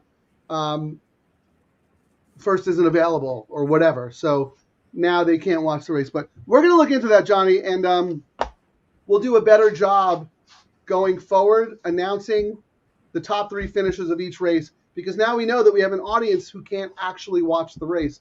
but they still want to bet, Ciaran. What does that tell you? Racing is missing out. I mean, this is the best kind of gambling there is. Everyone's all focused on sports betting, but if you're any good at that, you got to go find 50 beards so you can make some money. Whereas here, we could just fire away as much as we want. I mean, I love Johnny. He's watching a horse racing gambling show. He's betting the races. He can't even watch them. Imagine his handle if he could see the races. He's probably betting hundreds of $1,000s a year. Man, well, thank you for watching, Johnny. We really appreciate your support. Koal Gano. We might have to have Johnny also be our translator. What does that mean? I know Gano, I think, is win. Gano translation. So it's which I don't know. I think it's who won. If you're talking about race 6, the 4 won race 6. I'll tell you the full result, and then we're going to get serious starting this late pick 3. Yeah, first flash here on the 3 and the 6 are both 2-1. Yeah, and I was just looking. So the double into the 6 is paying $35.80, Frank. The double into the 3 is paying $40, and then it starts getting exponentially higher. The 11 is $74.80, and then we're up to 83 on the 7, 99 on the 1, and then it starts getting higher. And we're kind of seeing similar on the pick 3. 6 is the favorite at 65. Then we've got 3 at 74, and then it's the 11 and starts going up. So it's another one of those where the pick 3 and the double money did not change. Just like the first leg of this sequence, they're sticking with their conviction that it's a 2-horse race. Yeah, and how'd that work out last race? They were pretty spot on, weren't they? Yeah. So yeah, the 3 and the 6. Who we talked about. I mean, no surprise there. But there's any. Well, any fuzzies? Anyone taking money that you didn't expect? Not really. I mean, it's still a little bit early, but I was curious, because we think in race 8 we have a dominant favorite. Would you agree on contrarian, the Lee horse, Frank, the number 2? So if we look, I think that horse is going to be 3-5. I thought the same, but if we look, so who's the favorite right now? There's the money's saying it's going to be 3-6. So 3 into 2 is $13, Frank. Okay. And 6 into the 2 is $11. So 6 is getting. I mean, it's still pretty early, and then. Yeah, the imputed odds on the 2 in the next race, even money. Yeah. That's contrary chieftain, and the second choice would be. The second choice. The 3 and the 4. Yeah, the 1 on some combination. Yeah. 3, 4, 6, 1. Yeah. But I mean, that horse is going to be even money, and that's maybe be shorter, like we said. But how about this race? The only reason I used the backup ticket is I just wanted one, and we had DeMoro on for Autism Puzzle, the number 1, but that was just like me doing a kind of a side bet. I thought of the chalks we've seen, that's and knowing Lee, he's really cool to hang out with when he's in the Eddie Logan suite. He'll give you so much information. It's great. And this seems just set up, especially on the drop. He's dropping essentially back to the correct level. And when he does that, he wins buckets of money. Yeah. He's a guy. When his horses get bet, he's pretty reliable. They fire. So I just want to look and see if there's anybody in the will pays other than the 3 and the 6 who we expected to take the money. Anyone getting paid in this leg as a sneaky, where sneaky money show up on anybody? I don't think so. I think the will pays pretty much represent what the morning lines were. Yeah. The 7 and the 2 on the pick 3 kind of got the same money. 157 on the 2, 153. The 5. The Mike Smith horse, 170. The 11 that some people talked about earlier, with Hera out there, way out there. See, we learned too. and then we got the 1 with DeMoro at 219. So I think the odds are kind of reflecting it. Now, there's so much money, I think, in the pools being bet on this 3 and 6, Frank, that if you like some of these other horses, it might be one where you just go basic and do win bet, and you're getting paid. Oh, I'm sorry. A little bit more just because so much money is coming on these other two horses. Like if you really like one of these days or you like El Rey, you're getting, like on one of these days, you're getting 14-1 just because so much money is being bet on the other ones versus getting what you should at 6-1. 100%. We talked about that. We've done this on the show before. Don't put yourself at risk of having a 20-1 shot win and then getting knocked out in the next leg. Just bet the horse to win. You can still play your double or your pick 3, whatever, but make sure you have win money on the horse. So, Ciaran, I got my picks at the bottom. Can you put your sheet up so we can talk about the start of the late pick 3? Because this is a key leg, because not only is it the start of the late pick 3, it's the middle leg of the all turf. So in the all turf, Ciaran is alive to the 6, the 2, 3, 9, 1, 11, and 5. You got everybody here, so you're pretty good in that bet. Correct. Now, starting your low takeout pick 3, walk us through your structure here. The horse I really liked here was the 6, so that's why I'm pressing it a little bit more.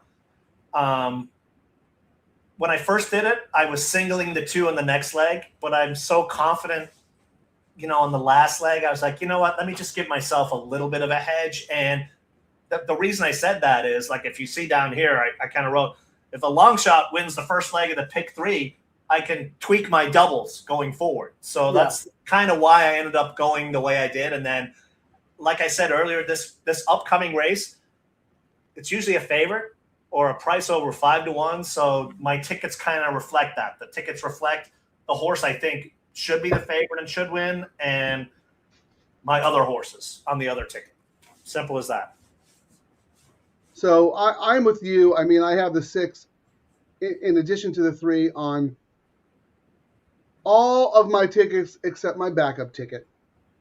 So I have 3 tickets with the 3 and the 6. Then I have my backup ticket, which are the Bs. And I'm a little spready here because I'm singling the Contrary Chieftain in the next leg, and then I'm singling the 6, my top pick, in the nightcap. So I can afford to spread.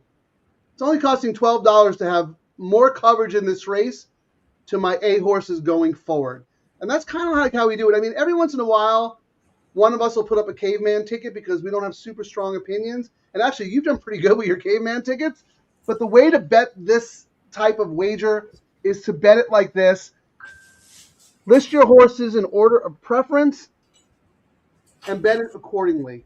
Yeah, and I think a lot of people who don't like doing these low takeouts, I used to never do pick 3s and doubles like we've been doing on the show, Frank. No, and since I made the 2 pivot, by 3 by 2, right? I mean, that's. And since I did the pivot, my ROI is through the roof because the chalk pays for the day. I'll spend whatever it is, $112, and the chalk 3 times will pay $150. But the one where I throw in a bunch of long shots and it's $72, and I get the long shots that's the one you get paid $1,200, $1,300. Et cetera, et cetera. I'm absolutely with you. I mean, I would do this kind of ticket construction for my pick 4s and my pick 5s, my occasional pick 6s, because you can't.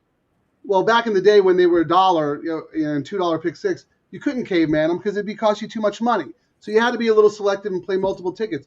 But you're absolutely right. When it came to the double or the pick 3, I was like single by 3 by single, and that was it.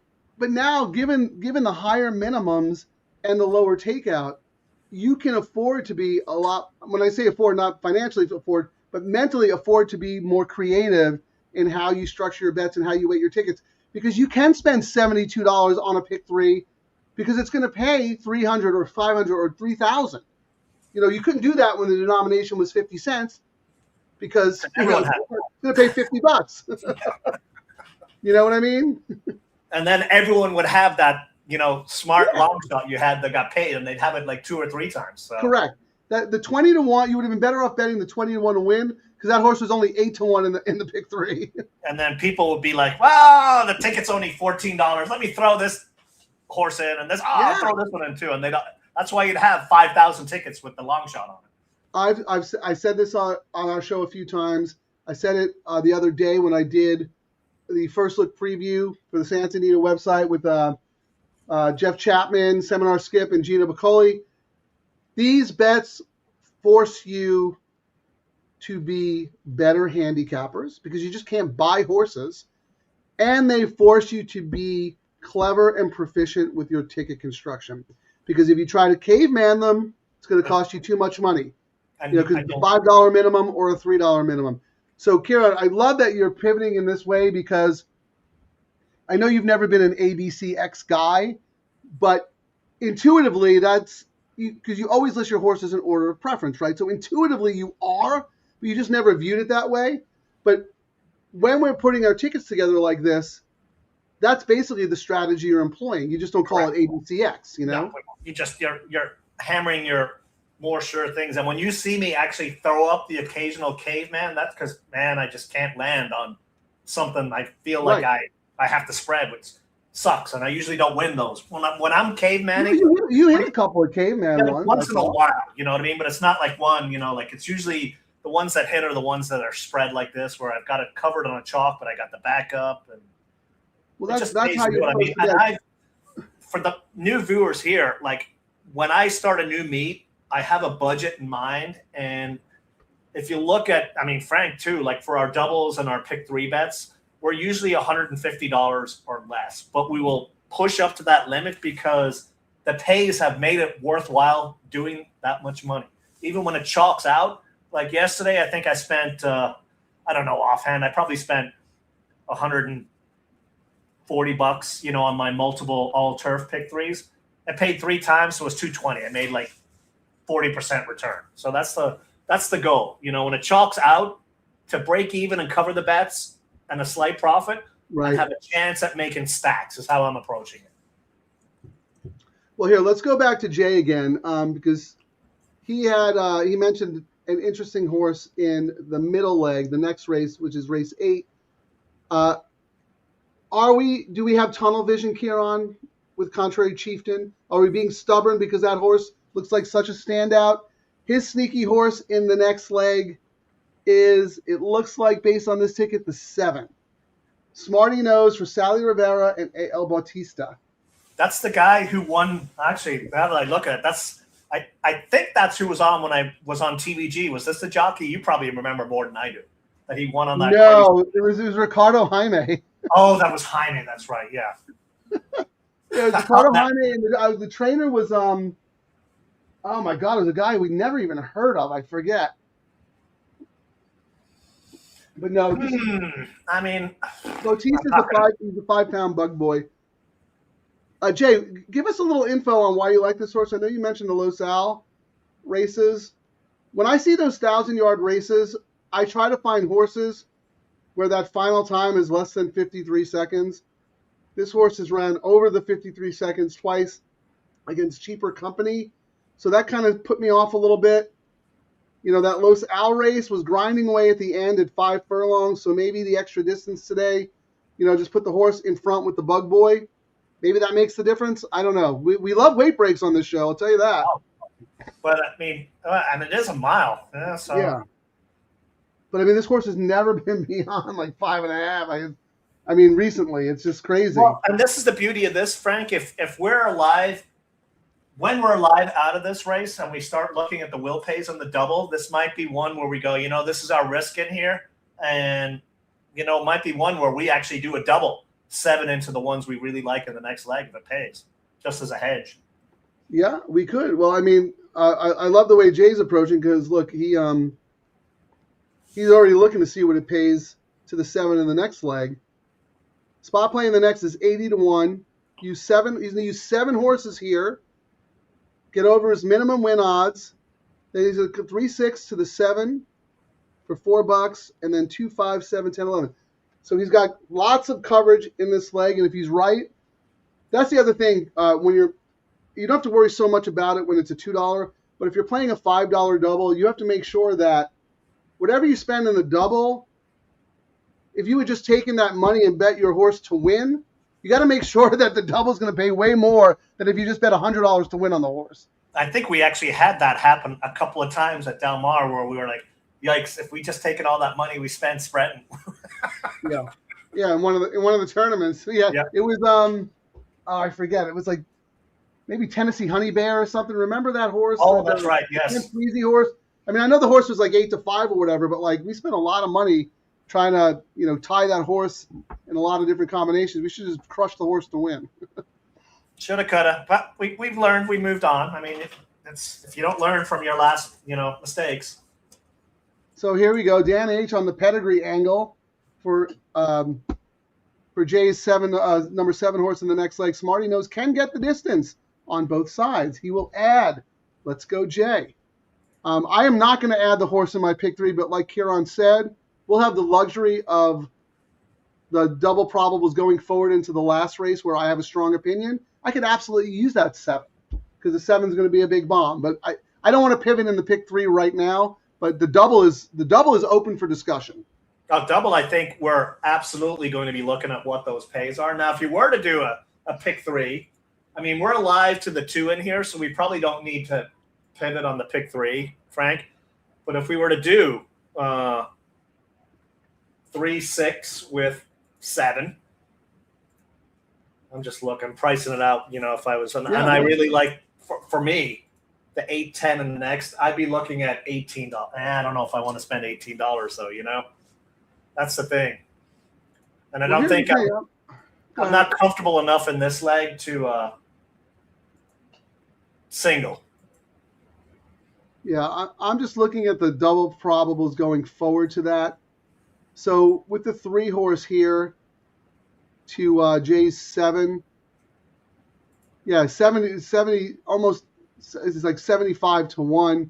Second highest on the board. The 5 is the longest shot on the board in the double. I mean, the 2 is the 2 is $10. The next closest is $63. I mean, they're betting the 2 in the next leg like can't lose. And I don't think the horse can lose, but that's why I'm saying, do I just have so much tunnel vision that I'm, being lazy?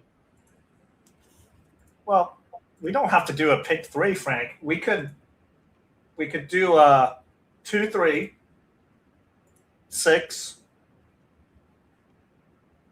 We don't even need to do the 2 because we're alive, right? We could just do a $2 double, 6-3 into 7 for $4. We could. Sure, why not? Let's ride with the crew. You know what? In Jay we trust. We're gonna piggyback Jay. Well, don't worry, we won't crush your odds. We're only gonna do it for a couple of bucks. No, we're just gonna do it for $2. 6 for $2. 6. Hold on, let me see the race. It's race 7, right? Correct. Yep. $2 double. Yeah, 6 into 7 is paying 233. 3 into 7 is paying 157. So, well, why not? So 3-6 with 7. Yeah. We're riding the J train. Let's go. All right. $4. I mean, but look. I mean, again, what we're talking about. We were never going to use that horse in the next leg, but we've got coverage everywhere else, and we're looking at the will pays. And we're like, you know what? Someone's got an angle that kind of makes sense, and it's $4, and we can pay for our bets if it comes in. I know Jay is one of us because look at this is the kind of thinking he brings to the table. Like we talked about, you don't want to overbet yourself, right? He goes, normally I'd bet 20 to win on the 7 in the next and be done with it, right? But he can use 7 or 8 horses in this leg, only going to cost him $18, and he knows he's going to get better odds than what the the horse is going to be in the win pool. So that's how you need to tackle these wagers if you want to be a serious horse player and make money in the long run. So I love it, Jay. You've been a great contribution to the show. Really appreciate you taking time, not just to join us, but to participate and help educate everybody, including us. That's why we do the show. Charlie Steinberg on a time song put Smith up. Awful trip last time. Galloped out fabulous. I agree. I mean, I have 5. I have the 5 on my backup ticket. Ciaran talked about the 5 as being a contender. And you have it on your spread ticket too, right? Yeah, absolutely. I mean, that, like I said, if I don't use Mike Smith, this is the kind of sneaky spot he would win on. And he would. Yeah, I mean, and well, Time Song ran on Breeders' Cup weekend, and I think we both really liked him that day. And he was a little disappointing, but he's got 2 okay races at Santa Anita, so maybe like one of these days he gets back at Santa Anita and he runs a career best. So I absolutely would use that horse. Here, this SC3 talked about your El Rey Ray. I really want one of these days to win. I mean, one of my sayings I always joke around is, one of these days I'm going to win, you know, and then I got a chance to buy into the horse. I was like, how do I not buy into a horse? For the saying I say all the time. I was kind of disappointed when we, you know, put it up for sale, but, you know, that's how it is. I think you want the horse to lose, and you want Victor to drop the horse in for 25, and then we can get DTL Crew. We'll do a whip around, and we'll claim the horse for DTL Stables. Why not? Let's go. Talk about LA Ray again, Ciaran, because you mentioned that horse as well as a long shot play. 58 second workout, and you know when these two. They're off. I'm sorry, they're off. Sorry. We just have too much fun.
Frank just gave me a heart attack. He said, Centro del Toro, maybe. I thought he called him as the winner. Oh, Baldoro ran huge. I feel bad for anyone who had the 10. That was rather scary on that one. I was like, do I have that one? No, I didn't. Not the 10. No, we both had the 3 for sure. And I even had notes for it, you know, Diego for Powell, but I was like, a 7-year-old back on the juice, but I guess the juice, wow, like almost stole that race. Holy I think the 3 got it in slow-mo. There might be an inquiry here because they were not letting City Exile get through. I don't know if they were drifting in or there was just no spot. I would love to see the head on there. I'm pretty sure the 3 got it, but I don't want to say, you know, I don't want to jinx anybody. But yeah, I mean, 6 just had no hole. Look at this. We have Juan Carlos Carrasco from Venezuela representing. Thank you for joining us, my friend. Ciaran, we're international, man. Irish, Italian, we got Venezuelan, we got Chilean. All the horse racing countries that people forget about, you know what I mean? That's right. I mean, how many jockeys are from Chile and Venezuela, you know what I mean? Yeah. Like that's Brazil. Yeah, the South American racing industry is pretty good and pretty interesting. I would love to go to races down there. I mean, you saw all those jokes about, you know, the ex-president of Venezuela and his Breeders' Cup horses. Like, he was all into horses as well. Maduro, yeah. He was? Yeah, yeah. Oh, I didn't know that. But anyway, hope you're safe in Venezuela and everything's going well. We really appreciate you tuning in. Can I ask you a question? Because our other South American followers, especially one from Chile, said he can't watch the races or doesn't have access to seeing the race. Do you have the same case in Venezuela? Are you not watching the races? You're just stuck with us? Oh, man, I feel bad for you if that's the case. Yeah, oh, she's right. Don't forget Japan and Australia. We do have an Australian occasionally in Andrew Brown. He hops on.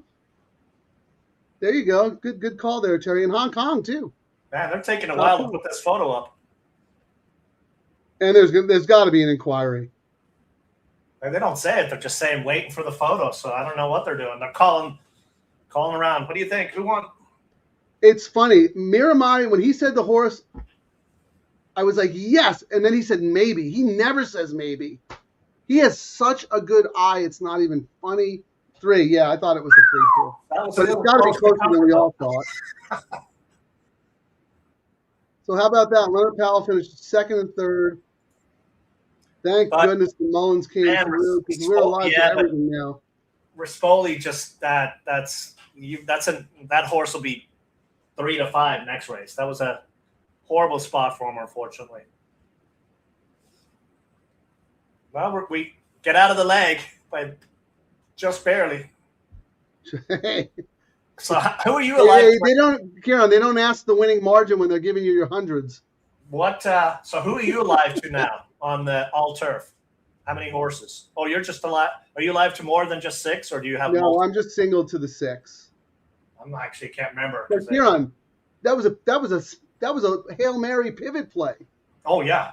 I mean, I didn't have that in my write-up, in my matrix. I don't have that. That was a show pivot, just because I'm looking at the board.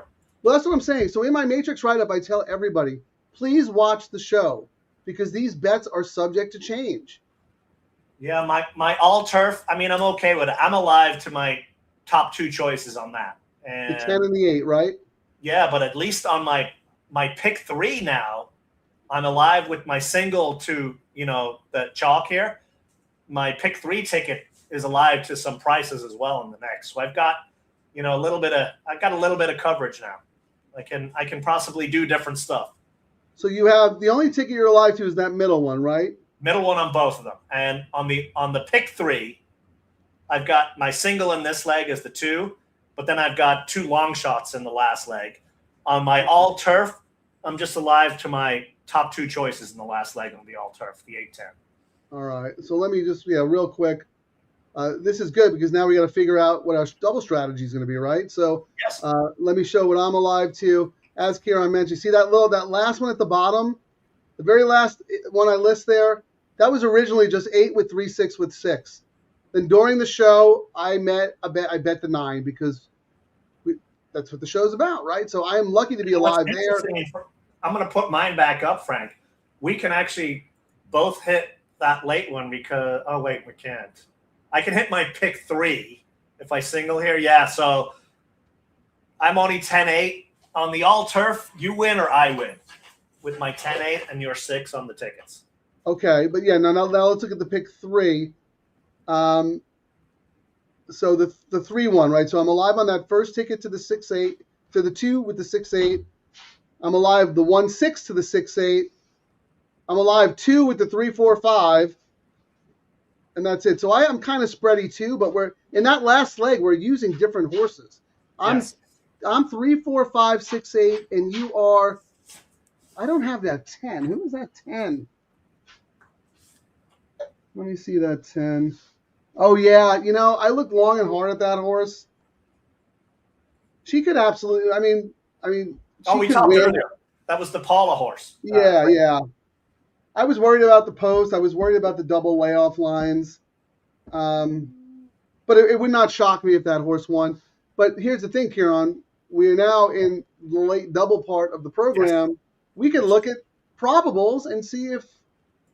Yeah, we can pivot now. We can press things or add ones we don't have. And, am I okay with what I've got? So we can see what's going on here. All right. I haven't done this all show. Like and subscribe. Please. Oh, we keep forgetting. We're horrible at that. We're like the worst self-marketers. I mean, our numbers are great with it. As poor as we are promoting ourselves on like and subscribe, our numbers are pretty good for horse racing shows.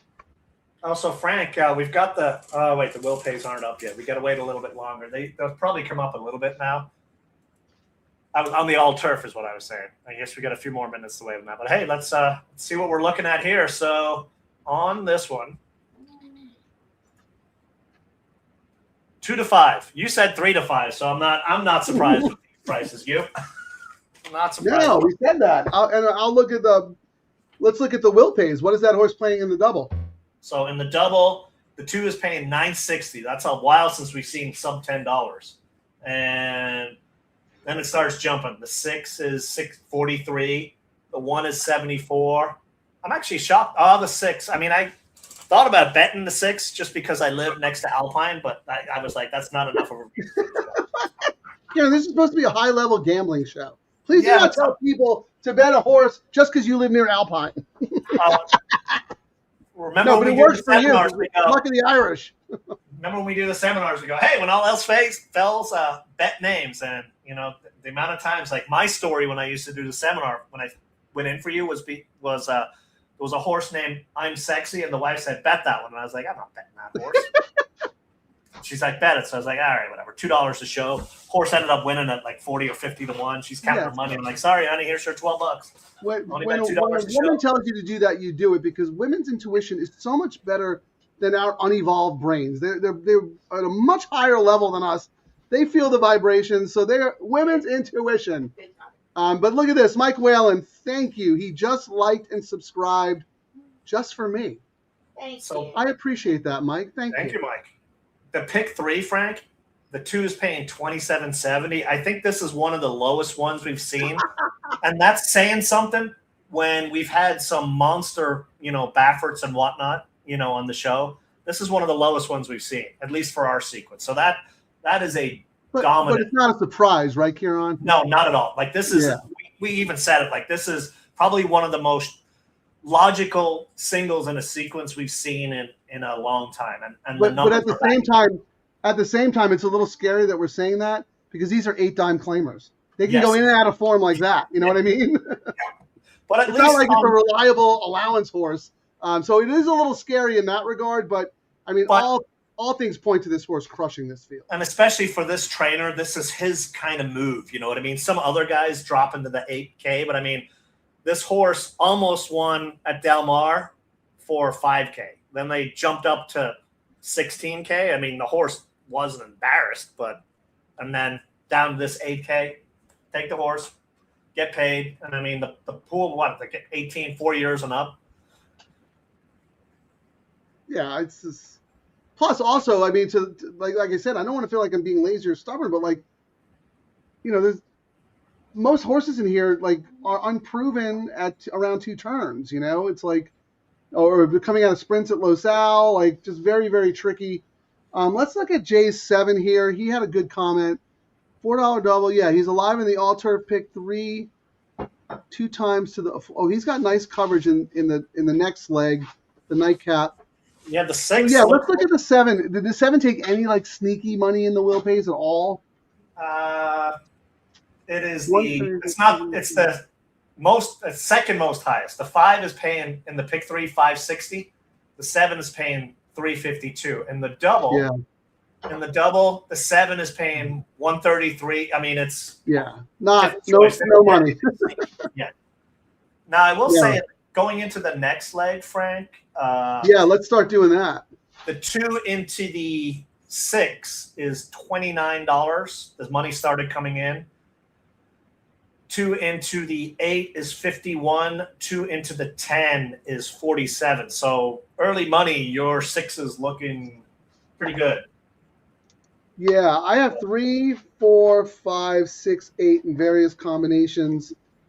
And who do you have? Who did you?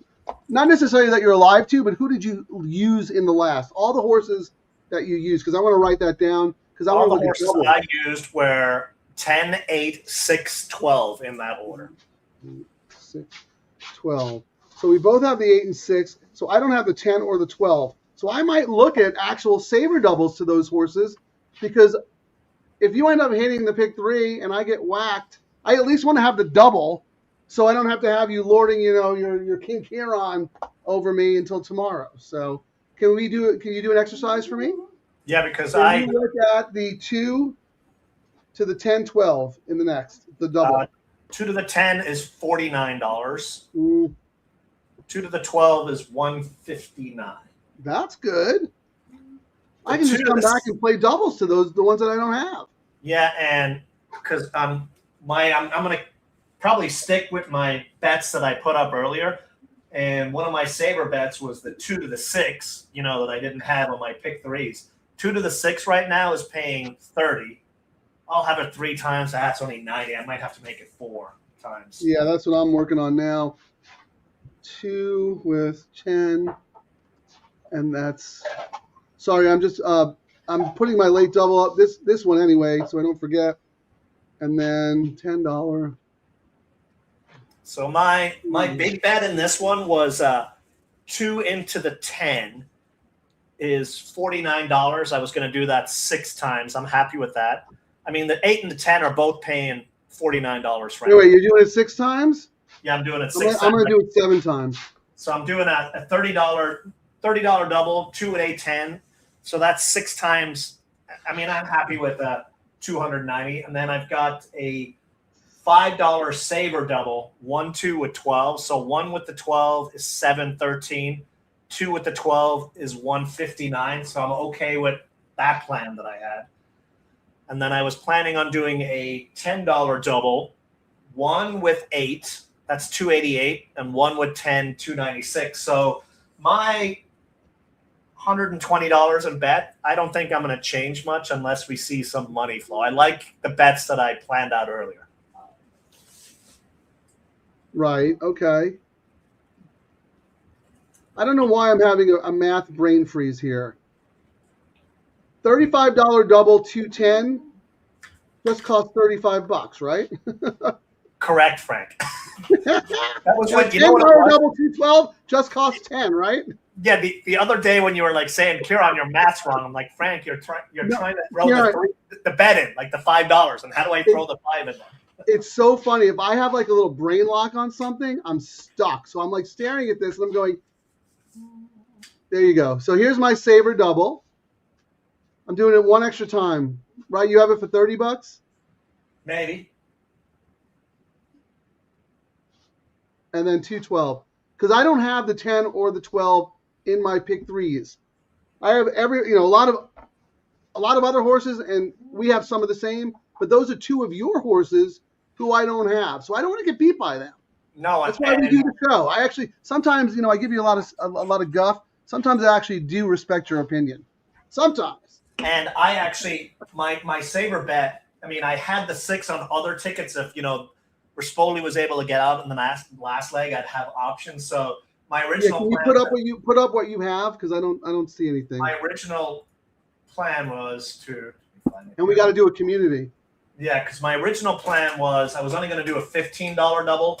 2 with the 6 is kind of a saver on my third choice, but that's paying 2 with 6 is paying $29, and 3 times it's like $90. I'm like,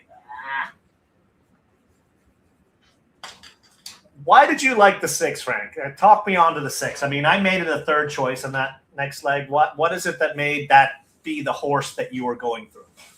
Oh, I just love. I mean, Mullins gets the horse, protects the horse in a waiver claim, stretches the horse out on turf, 6-1. Probably was a little short that day.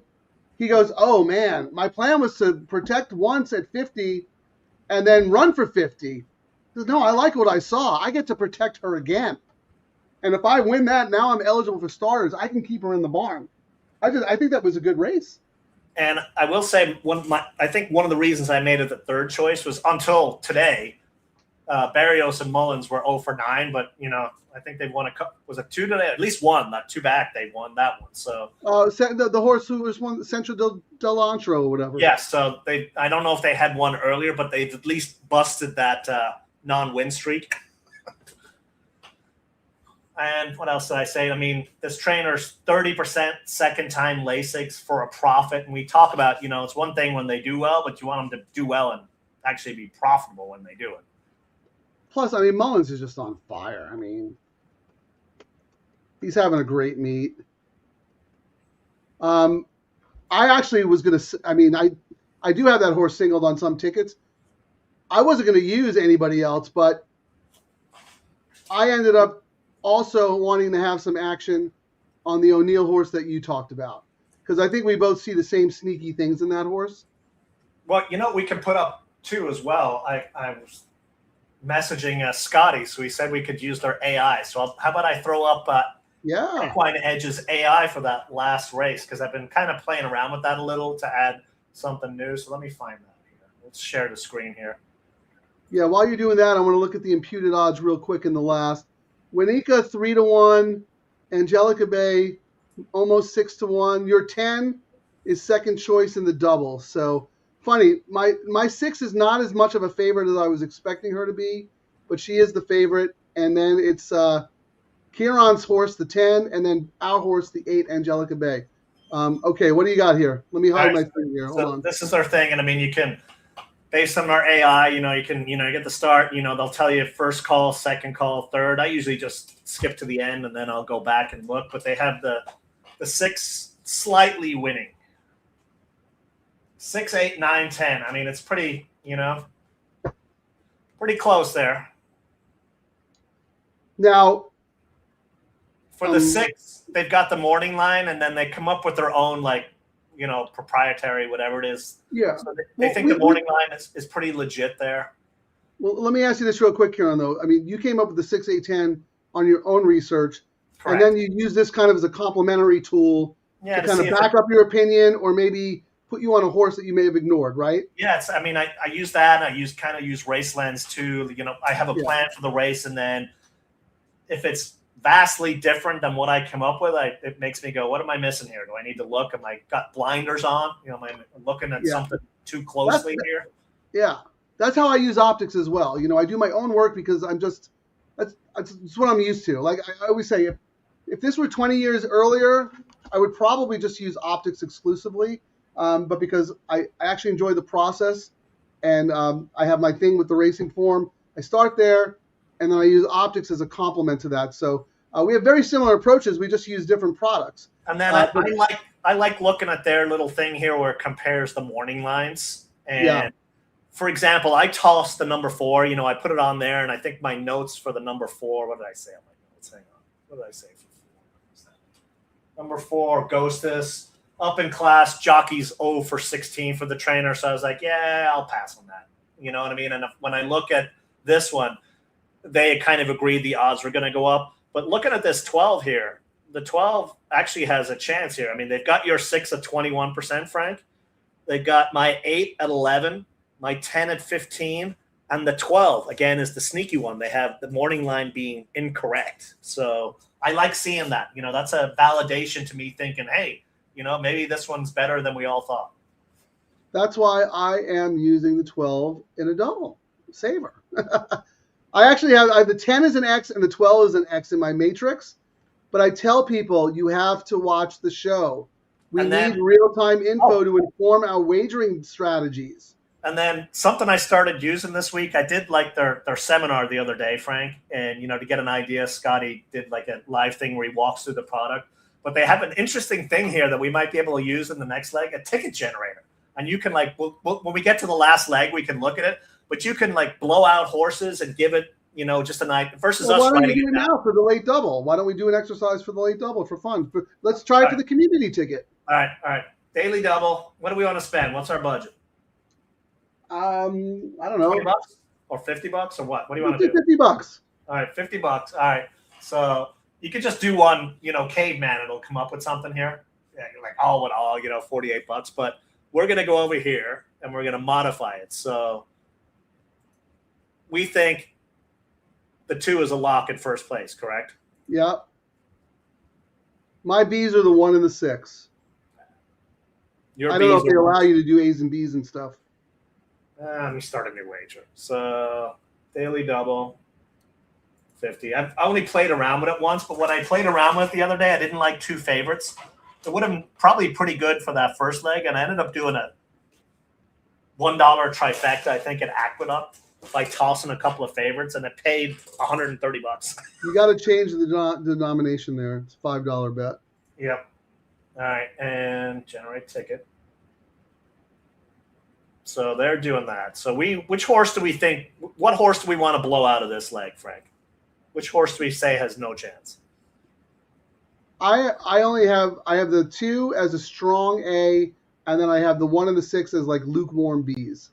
All right, that's it. So why don't we blow? X and everybody else. But Jay has the 7, so we could use the 7. I killed it. I might have to play around with this more when we're not on the show, Frank. Okay, that's fine. Well, yeah, why don't you do that, and we'll try it next time. But what are we going to do here for the crew? All right. I'm looking at the doubles going forward. The 2 with the 6 is the favorite at 28. And the 6 is pretty heavy. Yeah, the 6 is The very. 8 is 49. The 10 is 52. And then everything else, 76 and 95, and everything else is over 100. So, wow.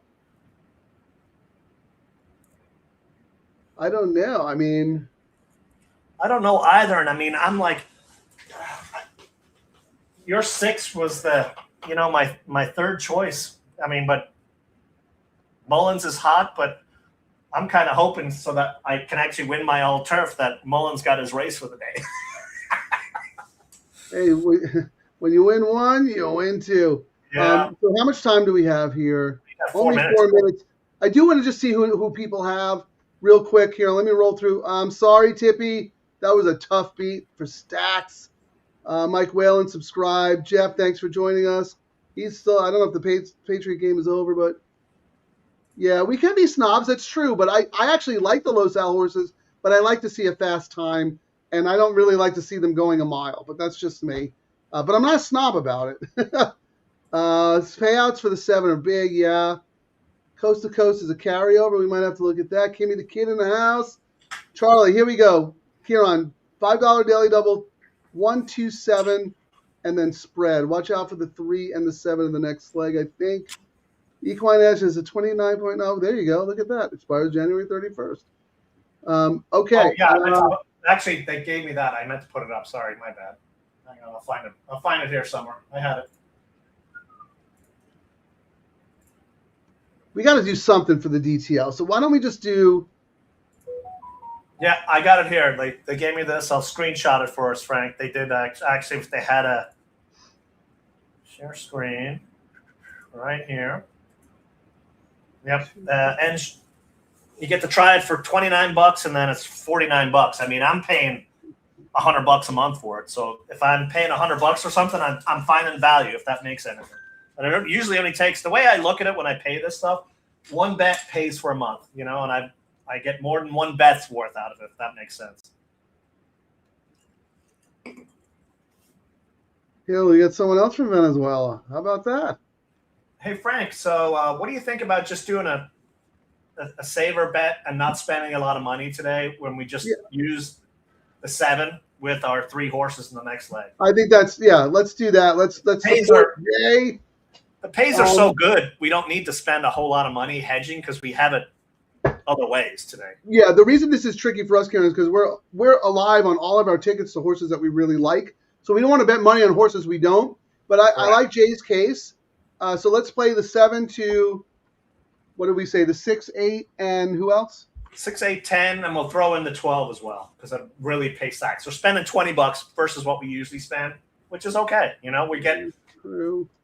And we get to cheer for something crazy happening in this leg that we don't think. No, we don't have, exactly. So 7 with, what'd you say? 7 6, with 8, 6, 8, 10, 12. 10, 12 for $5. That's $20, right? Yeah. I like it. That's good. And I mean, we spend a lot less than we normally do on our crazy bets, but we've been alive to a bunch of stuff. And really, the only reason we're going against our sure things is if something happens, just spending $5, we have a chance for big money. I mean, just looking at the will pay. So right now, Frank, the 7 just for $5 into the 6 is $526. Into the 8 is $760.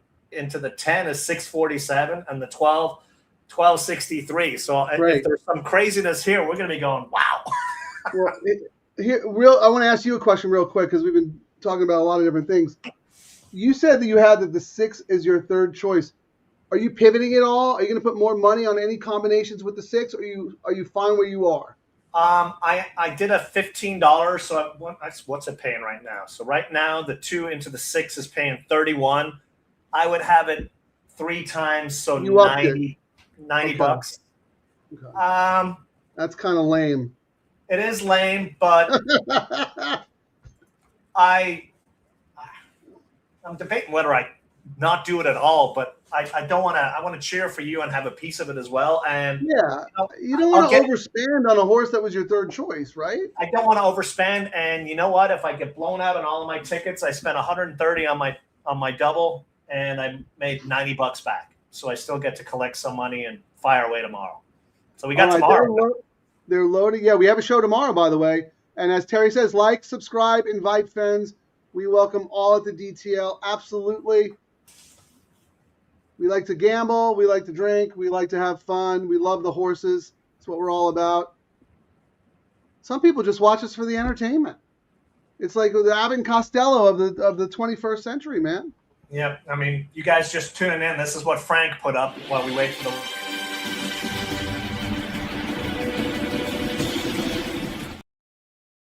And this was my response. All right, they're in the gate. Good luck, everybody. 2-7, 2-7. They're off.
Well, that's what you want to see. That's how a 3 to 5 shot's supposed to win, Ciaran. I mean, it was a gift on that horse. And, you know, you're going to have people who say, Jan, you guys picked the 3 to 5, but if you structure it with in and out of bets, you'll turn that 3 to 5 into 2 to 1, 3 to 1, 4 to 1, even more maybe. Well, yeah, here, let me see real quick. Where's my... Look at that first line. I have a $9 pick 3 going. So I have it 3 times. I don't know. Maybe it's still going to pay lousy, and I should have played it a lot more. 3 times, you know? And we're...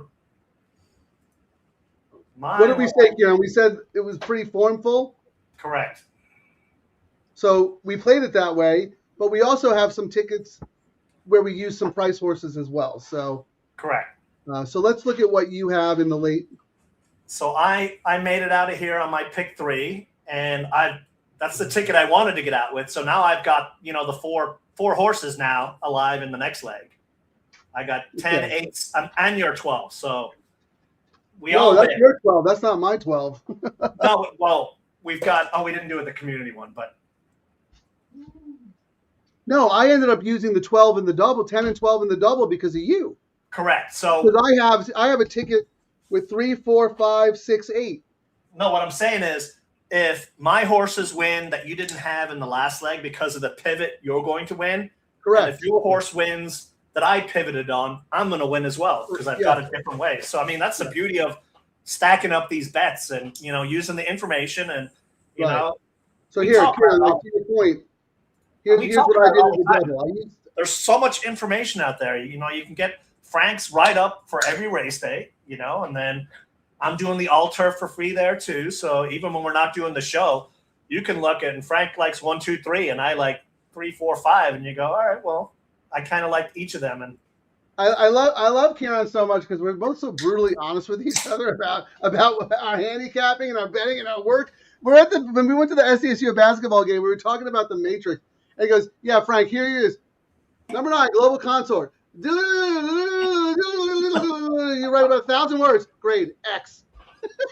You're writing a novel about an X horse you're not even using.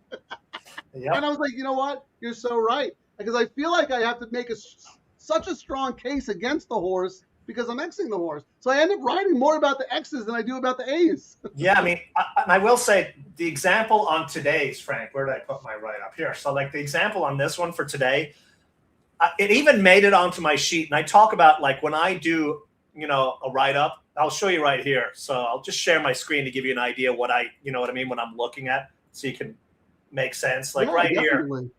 Hold on, let me hide this. Go ahead.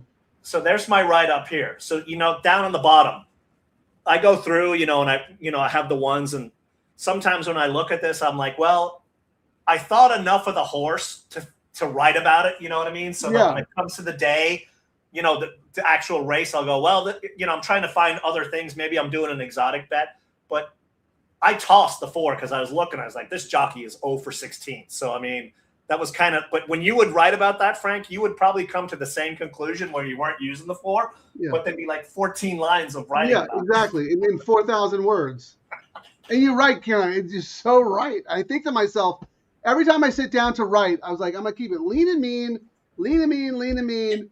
And then I ended up writing, I write a novel about because when Frank came to the game, we went to triple overtime. What was the game over at 11 o'clock at night? And Frank's like, man, I got to go home and write this novel. And I'm like, what? And that's when I was like, dude, why you just say X? This horse has no chance. Next. But when you say this horse has no chance, well, 14 years ago, he ran in a grade 1 and blah, blah, blah, blah, blah. No, I write here. This is how my analysis would go. Number 1, flight line. Best horse in the race, grade A. Number 2, $8,000 claimer, so-and-so. Well, this horse is stepping up in class. If you go 18 back to 2021, you'll see that on this racetrack, it was 81, grade X. Yep. All right, let's see. Oh, I forgot to look and see what we were looking at. Let's look at the will pays on the all turf. Now we can look at all that stuff. Yeah, so all turf pick 3. How about this? You guys are the greatest. Thank you, Nando, for joining us. Wow, Frank. Interesting. So all turf pick 3. What are you alive to, Frank? I have to call it up. Let me see. I don't need to put it on the screen. The 6 is the favorite, paying $155. That was my pivot. So that's how much? 155? 155. Yeah, but you know what I spent on that bet with my other combinations? Because 130. I only played the 9 at the very end. Yeah, but you got $102. So I'm not going to do well. I'll make a profit, but you're actually getting your stake back to fire away tomorrow by a pivot live on the show, which is, and it didn't cost you. What did that ticket cost you anyway? How much extra? $12? No, $6 because it was 9 with 3, 6 with 6. So that's $6 pivot saved you $150 if you make me $30. You're right. You know what? That's a very good point. I wasn't going to use the horse, so I was going to lose the money. Now I have a chance to actually win a little bit. And then that's what I'm alive to. What are you alive to in the all turf? The 10 is 320. Nice. The 8 is 340. Nice. The 3, which is interesting, is actually the third choice at 331, Frank. I didn't look at the 3 at all. Did you? Wait, I thought I asked you who you were alive to in the all turf. Oh, all turf. That's the one I'm pulling up right now. I'm alive to 8. Oh, I think I'm only alive to 8 and 10. Wait, I thought you just gave me the number for the all turf. No, I gave you. What's your question, so I can make sure I'm answering you correctly? You gave me $155 to the 6. You asked me who I was alive to in the all turf. Oh, you're alive to 6. Is that it, or do you have more? In the all turf. In the all turf, correct. Right. But I thought you gave me the numbers. Yeah, 155 for the sixes. Right. So who are you alive to? I was writing down numbers, but I'm alive too, and I'm actually, let me pull it up. I know one of my. I think you have it way more chance of hitting than I do. Let me see, because I know one of my main tickets got knocked out. I'm alive to. I had 4-9.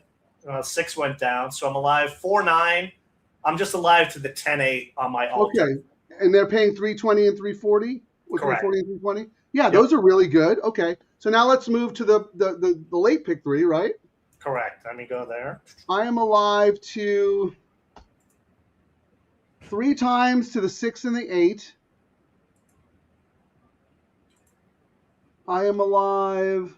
You're alive 3 times to the 6, so 3 times. 6 is paying $48 on the pick 3. So 120. The 8 is paying 78. So 78 times 3. That's not, okay. And I also have a 1 time to the where was it? 6 with 2. 1 time to the 3, 4, and 5. 3 is 129. Ugh. Oh no, 188. 4 is 129. And 5? And 5 is 798. That's your sweet one. Yeah, but the 6 I have 120 in the pick 3, 155 in the all turf, and then I also have a $35 double. But let's go through your pick 3s. Who are you alive to? You have spread here, right? I'm pretty spready, I think. Let's see on the screen. Good. I'm alive to I've got 6, 8, 10, 12. One time though? Just 1 time, that's it. Yeah, 6 and 8's that's not going to be good for you. But what are the 10 and the 12? Pick 3, 6, 8, 10 is 145. Okay. 12 is 516. Yeah, you need the 12. I'm actually, even though the 6 is the shortest price, I've got it everywhere. What does the double pay with the 6? Double with the 6 is $31. So I have that. I have a $35 double. So what is that? I have it 7 times. Yeah, so that's another 200. I'm like close to 500 if the favorite wins. So I'm okay with that. Favorite wins, and you'll have money to gamble tomorrow. No, I'll make money if it's 500 plus because I have it. That's what I'm saying. Like you'll have some money. Yeah. Right. Come back and like actually gamble a little bit. Yeah. So that's the point, Ciaran. That's why we structure our tickets the way we do, right? We have horses we think are going to do well, and we press them a little bit more in tickets, but then we've got coverage with other horses. And look, you've got a couple of chalks that are paying pretty handsomely a few times. And I'm alive to the 10 and the 12 in the double only because. Oh, actually, no, I didn't. Yeah, I'm alive to the 10 and the 12 in the double because of you. So you know what? Hold on. The 6 is not good for me because I don't think I played the 6 in the double. I don't think I came back. No, I played a $35 double, 210, and a $10 double, 212. I did not come back and press. So. And I was going to press mine as well and decided not to press because I was like, you know what? And we even talked about it. I was like, it's paying $30. And I was doing it 3 times. I was like, I'll be okay. Just, if it knocks me out of my other bets, at least I get something back. Sometimes, we get sidetracked when we make mistakes. I needed to look at what the will pay to the 6 was paying and played it for $50 the double. Instead, I was worried about playing a saver double with your horse. Whatever. I mean, it's fine. This is a learning process. We're in the moment. We got a lot going on. I feel like if we were at the track and focused, I absolutely would have had it. And I still think, even for the chalky nature of this, these aren't horrible pays, if you know what I mean. Like, they're pretty decent. And in hindsight, if you are hammering this double, like a 3 to 5 over what's probably going to end up being a 2 to 1, Frank, and we do the will parlay, it might pay $15. And there's people out there who probably hammered it $50, $100, $200 on this double, and they're getting, $31 pay. They're getting exponentially better odds than they would normally get. Yeah, they're still good, but I should have like a $50 double. I mean, those are my two strongest opinions of the day, and I'm gonna make a little bit of money instead of making like $300 on super chalky combinations. And I'm just trying to put up the order of finish for people of the last race. 2, 6, 4, 3 in race 8. 2, 6, 4, 3 order of finish. Man, maybe Santa Anita will let us show for our South American peeps here. That would be fun. Real quick, Ciaran, before we talk a little bit more about wagering strategies and whatnot. That was beautiful. Yeah, that 2 romped. Turf pick 3, miss betting. Idiot, be live to 10. Yeah. Well, I'm an idiot because I'm not making stacks on my 2 strongest combinations. Dan H. Yeah, we have the O'Neill. That's the 8. Yeah, I have the taking any money? He's taken. I mean, the 6 has got 15,000 in the win pool, Frank, and the 10 has got 10K. And what about the 2? I mean, sorry, what about the 6? The 6 is 15K. The 8 is 10K. The 10 is 7,200. Okay. Larry D always slides in right at the end there. He just slides right in. He believes Kurt Hoover says he has the ticket to the pick 6. Not saying what horses his ticket is alive to. Okay, I love Kurt. I hope he hits it. But Larry, my question to you is why are you watching Kurt Hoover when you should be watching us? Yeah, come on, LD. He's muted now. Don't take his message down, Frank. No. Right, here we go. You want to know who won race 8? And again, I put it up in the chat for you guys to see, but I'll say it came 2, 6, 4, 3. Here we go. Jay, the will pay to the 6 and the 8 in the all turf, shockingly high. Yeah, that's the beauty of the bet. Yes. $3 minimum, 15% low takeout. It's juiced in our favor for a change. And, the other thing that I see a lot of people complain about, it's all around racing. I mean, I'm just throwing a number out there. It's not the exact number, so don't, but it was crazy. It was like something like 41% of favorites have won, the last couple of months. And people are like, there's just no value out there anymore. And I'm like, hello? There's lots of value. If favorites are winning like that, press them on some of these bets because the low takeout boosts your return even more. You're getting we've seen pays. The worst chalk on chalk has still paid more. It is the difference between a winning and a losing day if it chalks out and you have it. Because your dollar is worth 85 cents instead of 77 cents. That's a big difference when you're betting hundreds of dollars. Okay. Watch out for the 3 or the 7. Love the joking around. It makes my day go better. Yeah, you know what, Charlie? Thank you. Ciaran and I like to bring the sense of humor because this is such a tough game. And if you don't have thick skin and you can't laugh at yourself, challenge yourself, we don't want to be the sour guys at the racetrack, man. We don't want to be the sour guys. We like to bring new people into the sport. We like the young energy, but we're old school at heart, but not in that old, I grew up in New York, the aqueduct degenerate sitting on the bench like this. And then looking at trying to pick up losing tickets to see if they're winners. Don't want to be that guy. Anyway, well, thank you. You guys bring the energy too. That's another thing. You guys get us. We're all in this together. We're all cut from the same cloth. So Frank, which horses are you alive to on all your crazy? You've got what, 3 and 5 that you need? I have, in some iteration, I have the 6 and the 8 for sure. Then the 3, 4, 5, 10, 12. Okay. I don't know what's best for me, though. I actually think I thought it was the 6 because I should have whacked that double hard. No, I think the 12. It's 12, actually. Oh, you have the 7 as well?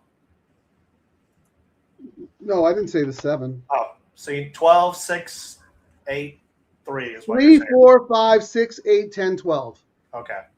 Who's the 7? I don't know. I misheard it. Oh, okay. You guys are the best horse racing show, and opinions all over the place. But good information, sensible reasoning. Yes. The opinions are all over the place because Ciaran feels like he has to talk about every horse in the race. Correct. Texas Larry in the house. Sorry, hold on. Texas Larry in the house. John, what's up? Really like the and a slump? No, we won't have any talk of slumps on this show. All you need is a what is it, like a blue? What do they say in baseball? A blooper and a blip or something like that. Ciaran actually made me include the 12, and I'm glad I did. I don't know. That's a long layoff. I liked the horse a couple of times before, beaten favorite, but Rispoli, right?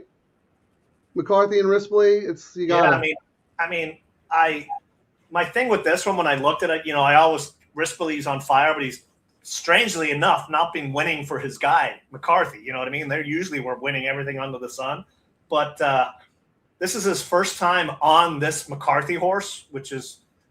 When this horse was racing March, April, May before it hit the bench, this was when Rispoli was riding a lot for McCarthy. And, back in January when Pratt came out, Pratt actually hopped on this horse as well. But what interested me here is favorite, almost favorite the last 3 races and did squat. And here we go today. We're going to get a big price. And I can't tell you how many times I've seen horses that everyone bet, and it's almost like when you joke about the Scatoni off angle. Off, yeah. Comes and blows them out of the water. So I was like, in this kind of race, I really like 2 other horses, but on one of the tickets, I got to use a. Well, let me ask you this, Ciaran. Does the long layoff and the post bother you at all? I mean, you're getting compensated. Totally. That's why it was on my backup ticket. The post is horrible. You know what I mean? But it was like not horrible. Well, you got Rispoli. So, here we go. Thank you, Nando. I should know this. I played baseball for half my life. Bloop and a blast gets you out. There you go, John Allwell. Keep the faith. A bloop and a blast. 12 is very good value if you consider the fact that the horse was 7-5 and 2-1 favorite the last 2 times she ran at this level. Now, granted, she's coming off a long layoff because something obviously went wrong in those 2 races. But if you go back to her Santa Anita races, earlier of last year, third. Now she gets a little more ground, right? Those are at a mile. This is 9 furlongs, right? That's the other thing to consider. These horses who are coming on late at a mile now get an extra furlong to play with. So I thought this was a good race, a really cool race for a maiden 50. I'm looking here trying to see if we're going to throw some more money away on a trifecta here, Frank. All right. You want me to get the tool out?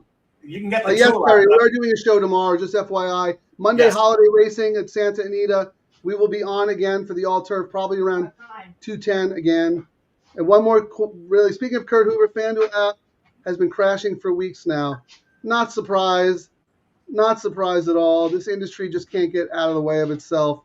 But that's why you need to have multiple ADWs. No. All right, Ciaran, what do you want to know? You never know what's going to happen. No. You have to be prepared for the worst. The best is on Derby Day when it's like, every.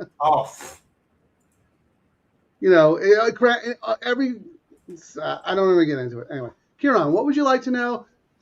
ExpressBet has a wonderful trifecta probable tool where you can actually put in the combinations you're considering and see what the potential pays are. Absolutely fantastic. I'm not a trifecta player, but Ciaran and I like to use it to have a little action on the show, but also to see if anybody's taking sneaky money.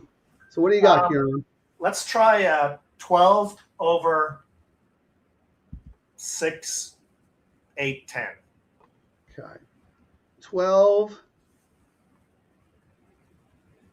over 6, and then the 8, 10. 8, that's the favorite combo in this iteration. $580 for 2.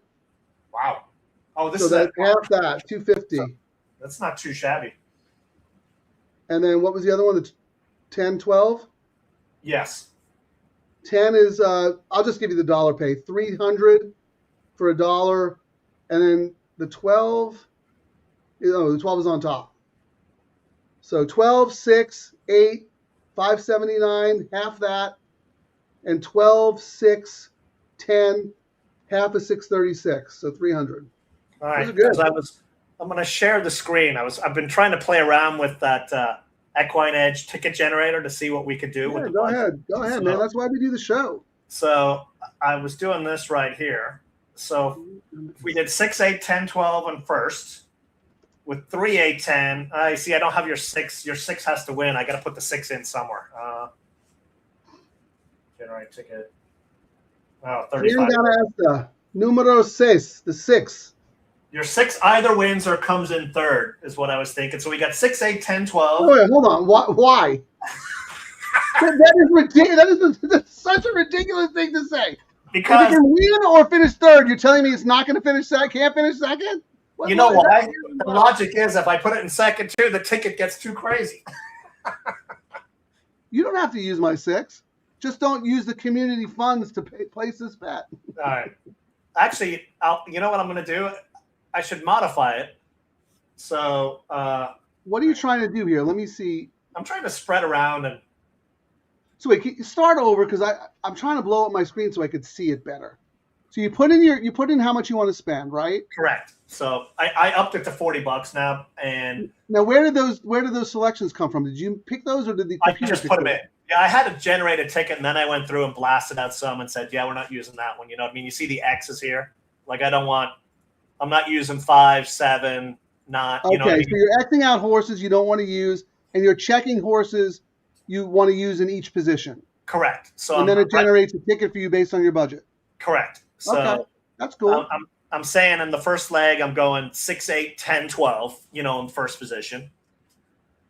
For second and third position, I'm trying to I'm threw the Diego in right there. I threw in. Wait, who's the Diego? Number 3, interplay. I think you have one of your tickets alive. Yeah, I think I have it as a backup because of Drysdale dropping. Yeah, sure. Okay. So, and then, So then I've got the 4, which I believe you have as well in second and third position. Yes, I do. Yeah. Okay.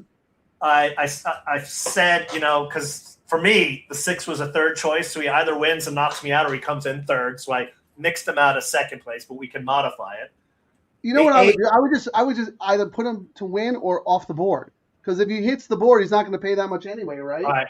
Win or off the board. So there we go. I mixed that makes more sense to me than win or third. That's why I was playing around with it. You know what I mean? So, and then we've got 8. Now you know he's going to finish third.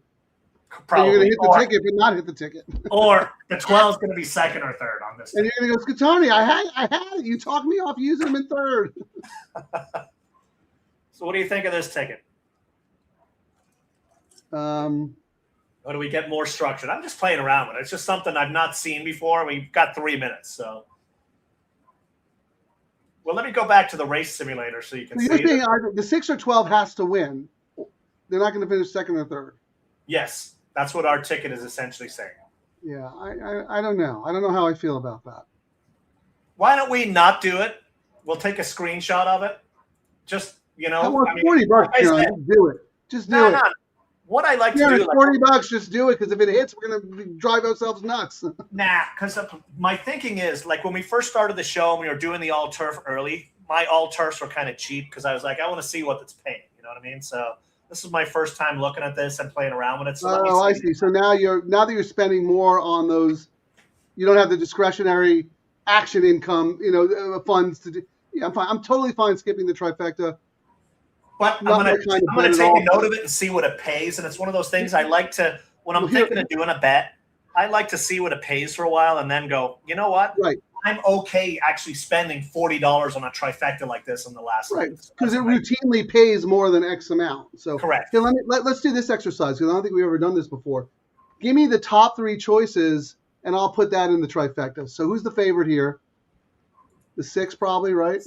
6 is favorite. 8. Who's the second choice? Second favorite is 8. And then who's the third choice? 10. Yep. That trifecta for $2 is paying 96. Oh, that's so actually only 45 for $1. Mm. So that means there might be some value elsewhere because that seems a little short to me in such a big field, right? Yeah. What's the exact? Let's see. The exacta with the 6 to the 8 is 14. 6 to the 10 is 15, and 10 to the 6 is 21. 10 to the 8 is 26. Yeah, they're all about on the exacta. How about this, just for fun? I want to use my 6 on top. Who would you use on top if you could just pick one horse? If I could just pick one horse, my all-turf crown has been going through Hera, so I would have to go with the 8 just because of that. Even though I made 10 in my write-ups, my top one. No, I mean, I'm with you. 6-8. Those are my top. So why don't we do 6-8 with 6-8 with spread? Whoever you want to use on the spread, and then 6-8 with spread with 6-8. Let's just take our top 2 picks and key them in first and third with bombs. All right, so we go there. We've got 2 minutes, right? So I'm going here. Today's racing. What is it with all? 6-8 with all with 6-8. How much does that cost? Trifecta. 6-8 on 6-8 with 6-8, all. 6-8 With 6-8 is $18, Frank. with all. Yeah, and let's just come back and do that 6-8 with all with 6-8. And then we can look at what combinations are worse and top up. We're not going to have time to do all that, but that's what. And then you were saying, so we did 6-8 with all with 6-8. Now you want to do what? 6-8 with 6-8 with all. And that's $18. All right. And then do a $5 trifecta 6-8 with 6-8-10 with 6-8-10. $5 6-8 with what? 6-8-10 6-8-10 with 6-8-10. And that's $20. Yep, because the 10 was only paying $40. So we spent $56 on our try here. Yeah, why not? What the heck? It's an exercise. We have the information. Let's use it. Support ExpressBet for that tool. They're loading in the gate. Good luck, everybody. Whoever you may be alive to. This is a very interesting race. I mean, as much as I love the 6, this is a big full field. The 6 doesn't. Oh no, this is. I think this is one where it chalks or. Good luck, everyone.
Ay, ay, ay.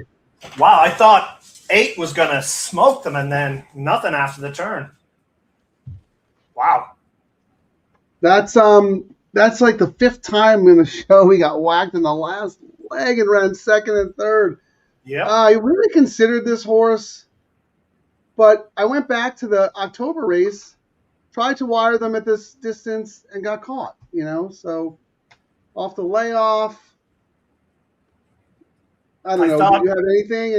Anything? No, I mean, I didn't. I mean, when I saw Angelica Bay moving like that, I thought the race was over. I thought the race was going to be over. And then Ciaran, if that was the dirt, the race would have been over. You cannot make that's not how you win turf races. You got to wait around the turn. You don't move 4 wide around the turn. I mean, that was terrible, absolutely terrible. But anyway, let's see. Let's real quick. Let's see if anybody got anyone here. the 12, too far behind. That 12. If I was making notes, man, could you imagine the 12 if it wasn't so far out? Like that came, probably wouldn't have caught the 7. I think Rispoli's back to coming late again. That's a couple of races where he's come too late, but maybe that's exactly. You're right. That's all three turf races he came too late. That might be also just how the turf course is playing. But tomorrow we don't have big fields, so it won't really matter that much. They won't be out that far. You know what, Ciaran, you're right. It might be the turf most course. Of the meet, you had to be forwardly placed. You could win from off the pace, but you had to be within 6 lengths turning from home. You couldn't come from dead last. I will say 7 looked really great in the paddock. Okay. Hope you had it. I don't know what that means. I'll come back to that. 7 just dropped 7-1 from 9-1. Yeah, that was probably the late CRW money. Extra fantastic show today. How about that? Ciaran right about making 3 to 5 shot. Man, if we'd done all with 6-8, Frank, we would have been. Our trifecta was almost there, if you know what I mean. Well, what did it come? 7, 8, 12. Okay. So spanked the 7 and 8. Well, good for you, pink derby hat. Got the 7 mark. Good for you, Ciaran. Janet wants to know what your shirt says. Can I I get it, Mark. I saw his. If you've not seen it, his show that he put on ours. Where's your video there, Frank? This is Frank.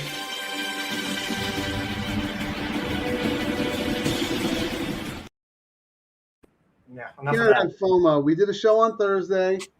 He got put on the bench Friday and Saturday. I got the call up to the big leagues doing the Santa Anita show for the Pick 6 carryover. He was going out of his mind. Out of his mind. Really. My response to your FOMO thing was, I just did this. He's going, what time's the show? It's on YouTube. Oh, ZZZ, snore. Thanks for joining us, Mark and Janet. We love you guys. Tippy Central, Pick 3, Midnight Mammoth. Everyone's, oh my God, that's rough. Press won't mention. Oh.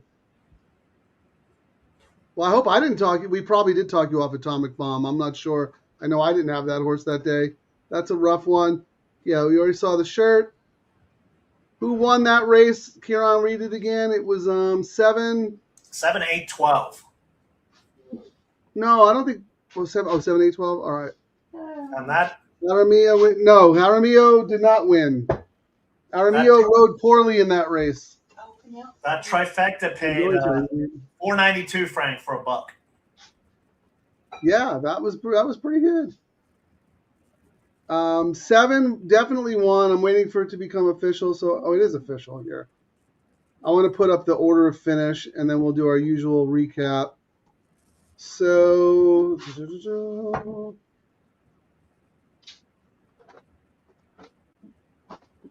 okay, here we go.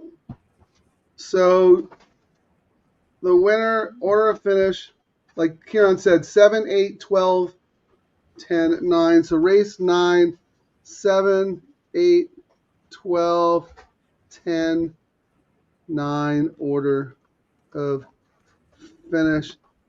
I love it. They're betting and they can't even see the race. They are my kind of people. Love you guys.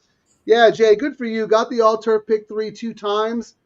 That had to pay well, right? This horse was what price on the line? I'll look right now. It was 12-1 on the morning line. Hey, good job for Escobedo. I think he's a good jock. I like that he's so aggressive, and that's what you needed to do in that race. How much? $555. Jay had it twice. Good for you. You make a dime. My man. What? Jay, you'll come back anytime. We didn't hit it, but let's do our parlay thing. Let's see what we actually would have got paid on the pick 3 and doubles, you know what I mean, and how you got paid exponentially more.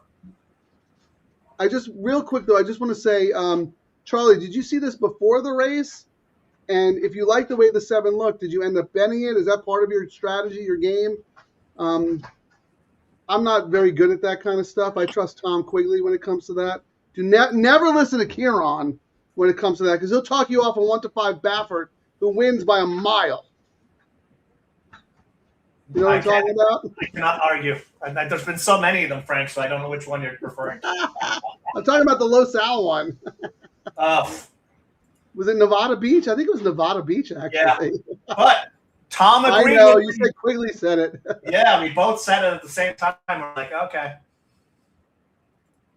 Hang on. Trying to see what this means. Anybody have a translation for me here? Hangan, Eso, Carrera, and Vivo. I think en Vivo is live, right? I think he's probably saying you can't watch the race live. But yeah, we put the results up there for you. I just want to see who had the 7 here. Dan H, 7 horse. Yeah, you had it as a C. But yeah, for the double, nice, break even. Okay, good job for you, my man. Who won? The 7-1. Let's see, Kurt Hoover picked it. He said he'll be emptying a bottle of bourbon tonight. Good for Kurt. There we go. I like Kurt. Kurt is such a good handicapper. He gives such good information. Nice job, Jay. That's right, Terry. Go, Jay.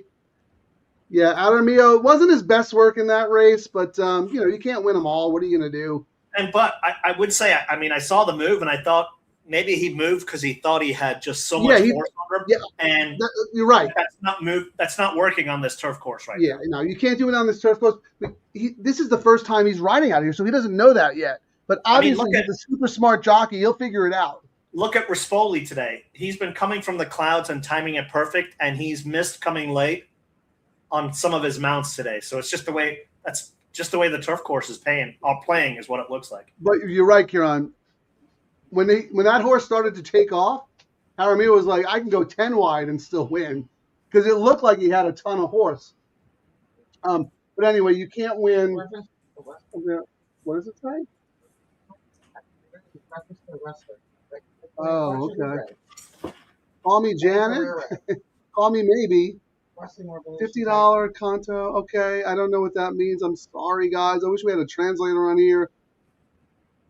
Yeah, we just saw that now, Charlie, but I'm glad you had the 7. Good for you. Musical notes. Are those Ciaran silks? A musical song? No, he's saying on the background. Those are Gold Phoenix's Del Mar Handicap and Breeders' Cup silks. The saddle towel, right? Yeah, right there, yeah. Yeah, those are awesome. Nice job, Jay. Look at this tip. We don't want to be Frank when we grow up. Well, I welcome that. I'll allow it for everyone except Ciaran. He could never be Frank. In his dreams. Kirsty London. Okay, guy. Wow, we got a lot of comments here. Almost done, Ciaran. Hold your fire. I was making a video for us, so keep going. Yeah. Danny H, hope to tune in. Please do. Maybe on the road. Yeah, post your play. Listen in if you can. Always love your contribution. So much good information gets shared on the show. So many smart people. I love it. Thanks, guys. Tomorrow, come back, please. Go ahead, Ciaran. We can only look at so much information, and the more eyes we have, we're live gambling. So we might come in with a sure thing and look at the gambling. Like Frank was alive on the all turf because he pivoted early, just looking at what was happening. That's what we're supposed to do. I mean, here, Frank, I came up with this video for us. I was trying to get it to cry, but I didn't want to spend any more credits. This was our video.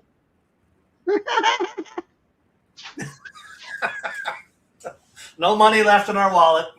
We got to fire. Tomorrow is actually the get out day tomorrow because we that is the real get out day. You'll have to post that on X as well. That's the other thing about this show. We're not going to claim that we had 5 winners, when they were our 9th choices. We hold ourselves accountable. We put all of our wagers on the chat, on the screen. We have a communal wagering fund that we gamble from. We do our own side bets. You guys are firing away. We're going to need a bank loan for that community one soon there, Frank. We're going to have to re-up soon? Yeah. Uh-oh. What have you been doing, Ciaran? You've been playing Australia B tracks? No, I've been. Hey, let's do a $20 trifecta. The next thing I know, we're doing all with 2 horses, but all, and then there's $60 gone. So, but hey, I know those action bets actually they add up, man. They really do whittle away your bankroll. That's what we're supposed to do. Actually, we got to do our win parlay, Frank, while we have everyone here to prove to them let's do it. That this is the best. These low takeout bets pay the bomb. All right. Calculate a $3. What are you doing first? The late pick 3? Yeah, let's do the pick 3. Horses not paid. Okay. 680. Yep. 320. Wow. Yep. 1720. All right, let's see. How you doing on win parlay? What was it paid? Did anyone hit the late pick 3? I know I didn't. 140. Paid 180 with that 2 dominant, Yeah, 2 really short horses. Still paid 20% more is what we're telling you. You're turning 3 to 5 into, 3 to 1. You want to do the double? Yep.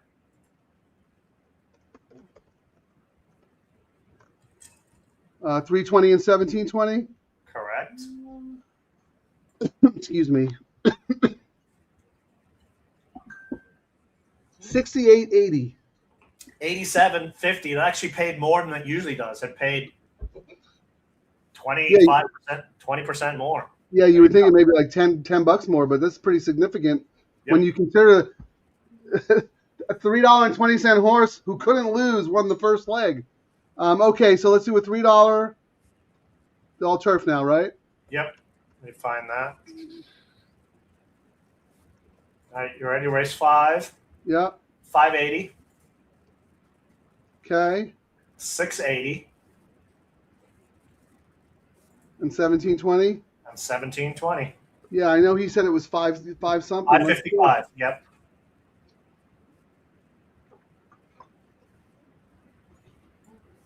$254. Paid 100. Paid Double. 100% more plus. Yes. Double trouble. Good job, Jay. That was really good. That was one of the horses I looked at for a very long time. And I was like, I can make a case for the horse, but I could also make a really case against the horse. I chose the wrong side. That's how it goes. Let's look at the pool real quick. Oh, let me find. Yeah, let me look at last year's too. So how we fired away, ladies and gents. DTL Crew represent. Okay, let's go into it. Come on, race well pace. Oh wow, some for the. Let me know when you call it up. I'll come back. I'm pulling up last year, so hang on, give me 1 second. I'm still here. I just gotta. And we actually had 11 races last year, so we had less races this year. 11 races last year. Well, remember that last year, the weekend before, got all rained out. Like they had the whole weekend. Oh, you're right. Knocked out. Well, I'd be shocked if the $3 pick 3 paid more than if the pool was more than today's. What was the $3 pick 3 today? $238. 177 last year. Crushed it. All right. What was the double? What was the daily double? 159. 110 last year. DTL Crew represent. Let's just do the rest. Pick 4, 310. What was the all turf? I got to go to a different screen for that. Oh, okay. So right now I can tell you the double, the pick 3, the pick 4, 310. I scooted away from it. Yeah, let's do the rest of them. Just was, what did you say, 310? Yeah. It was 365 last year. Okay. Which is not a surprise because, like me, I moved away from the pick 4 because I think there's better value in the other bets. They need to put a pick 4, one pick 4 on the card that's $1 and a low takeout. Correct. And then that pool will start to grow again for that sequence. Okay, pick 5, 563. 711. Yeah. But remember, there was 11 races last year, and they had been rained out the weekend before. No, Ciaran, what is this telling you? All the other pools are down. Our pools are up. Correct. I mean, we're live. I gambling. understand a big part of that is because the sophisticated money is probably going elsewhere. But the retail players are showing up, and we are supporting the double and the pick 3 with our money. We're playing these wagers, and we will continue to play, and we will grow them. So let me see if I can get the. Yeah, I was trying to see if I could find the pool number where I don't see it. It'll probably come out later. I don't see it right now. I think I can get it on Express Bet. I just got to give me a second because I have to go to a whole different screen. Okay, pools. Let's see. Turf. Give me 1 second. $3. Pools. 126,000. All turf last year, 90,000, Frank, 33%. We're growing it every day, Ciaran. Growing it just a little bit more. And if they do a turf and dirt low takeout double for us after that first leg, it'll grow even more because people can use, you can bet a little bit more into the next leg. If you're out, you can hedge a little bit into the next leg that starts usually the pick 3, and it would be like the ribbon on the horse player's present from the track. I love it. All right, let me just roll through the rest of the comments, and we're gonna go home. And Jay's gonna go out and celebrate. Kurt Hoover's gonna go out and celebrate, but we're going home in trouble. Jeff, great show tonight. See you mañana. Yep, tomorrow. All right. Thanks, Jeff. Love your videos. Thank you, Larry D. We were just teasing you about Kurt. We both love Kurt. Tippy made enough money to play Monday. Excellent. Yeah, that Baldora was tough, man. I'm sorry about that. That was a tough one. Great pick on your part, because Ciaran and I, neither one of us had it. We were going to go down in flames if we didn't hit that one. Monday looks chalky. Yeah, Ciaran mentioned the same thing, but you know what? We'll find something. Even if it's chalky, we can turn 3 to 5s into 3 to 1s. It's just the right bet. Yeah, I mean, we do the show. We will absolutely find something. I will say, as hot as it's been, Frank, tomorrow, even with the chalky fields on turf, if I think a horse is going to be way too far back, I might upgrade the horses that are close to the front again, which is interesting how it's swayed back to that again. Yeah, and the rails I think were at 10. The rails are at 10 feet today, I think. No, the rails were at 0 feet today, and it still played. Still played favoring the front, so something you have to consider. I hate that because that's not how turf races are supposed to be won or run. But like Phil said, when it gets hot, Santa Anita is just a pool table with green on top. Yeah, and we know that, so we have to play it accordingly, right? So. We will be back in action tomorrow, same time around 2:10, 2:15. Thank you, DTL Crew. We cannot do this show without you. Your participation and contribution makes everything better, makes all of us money. Yep. If you guys piggyback day, you did really well today. At least some of you made money. This is me and Frank today. We're looking. It was supposed to have tears on there, but yeah, our wallets are like, oh. Yeah, no, leave that up there. Let's end on that note. I'm going to sign off. Good night, everybody. We did it!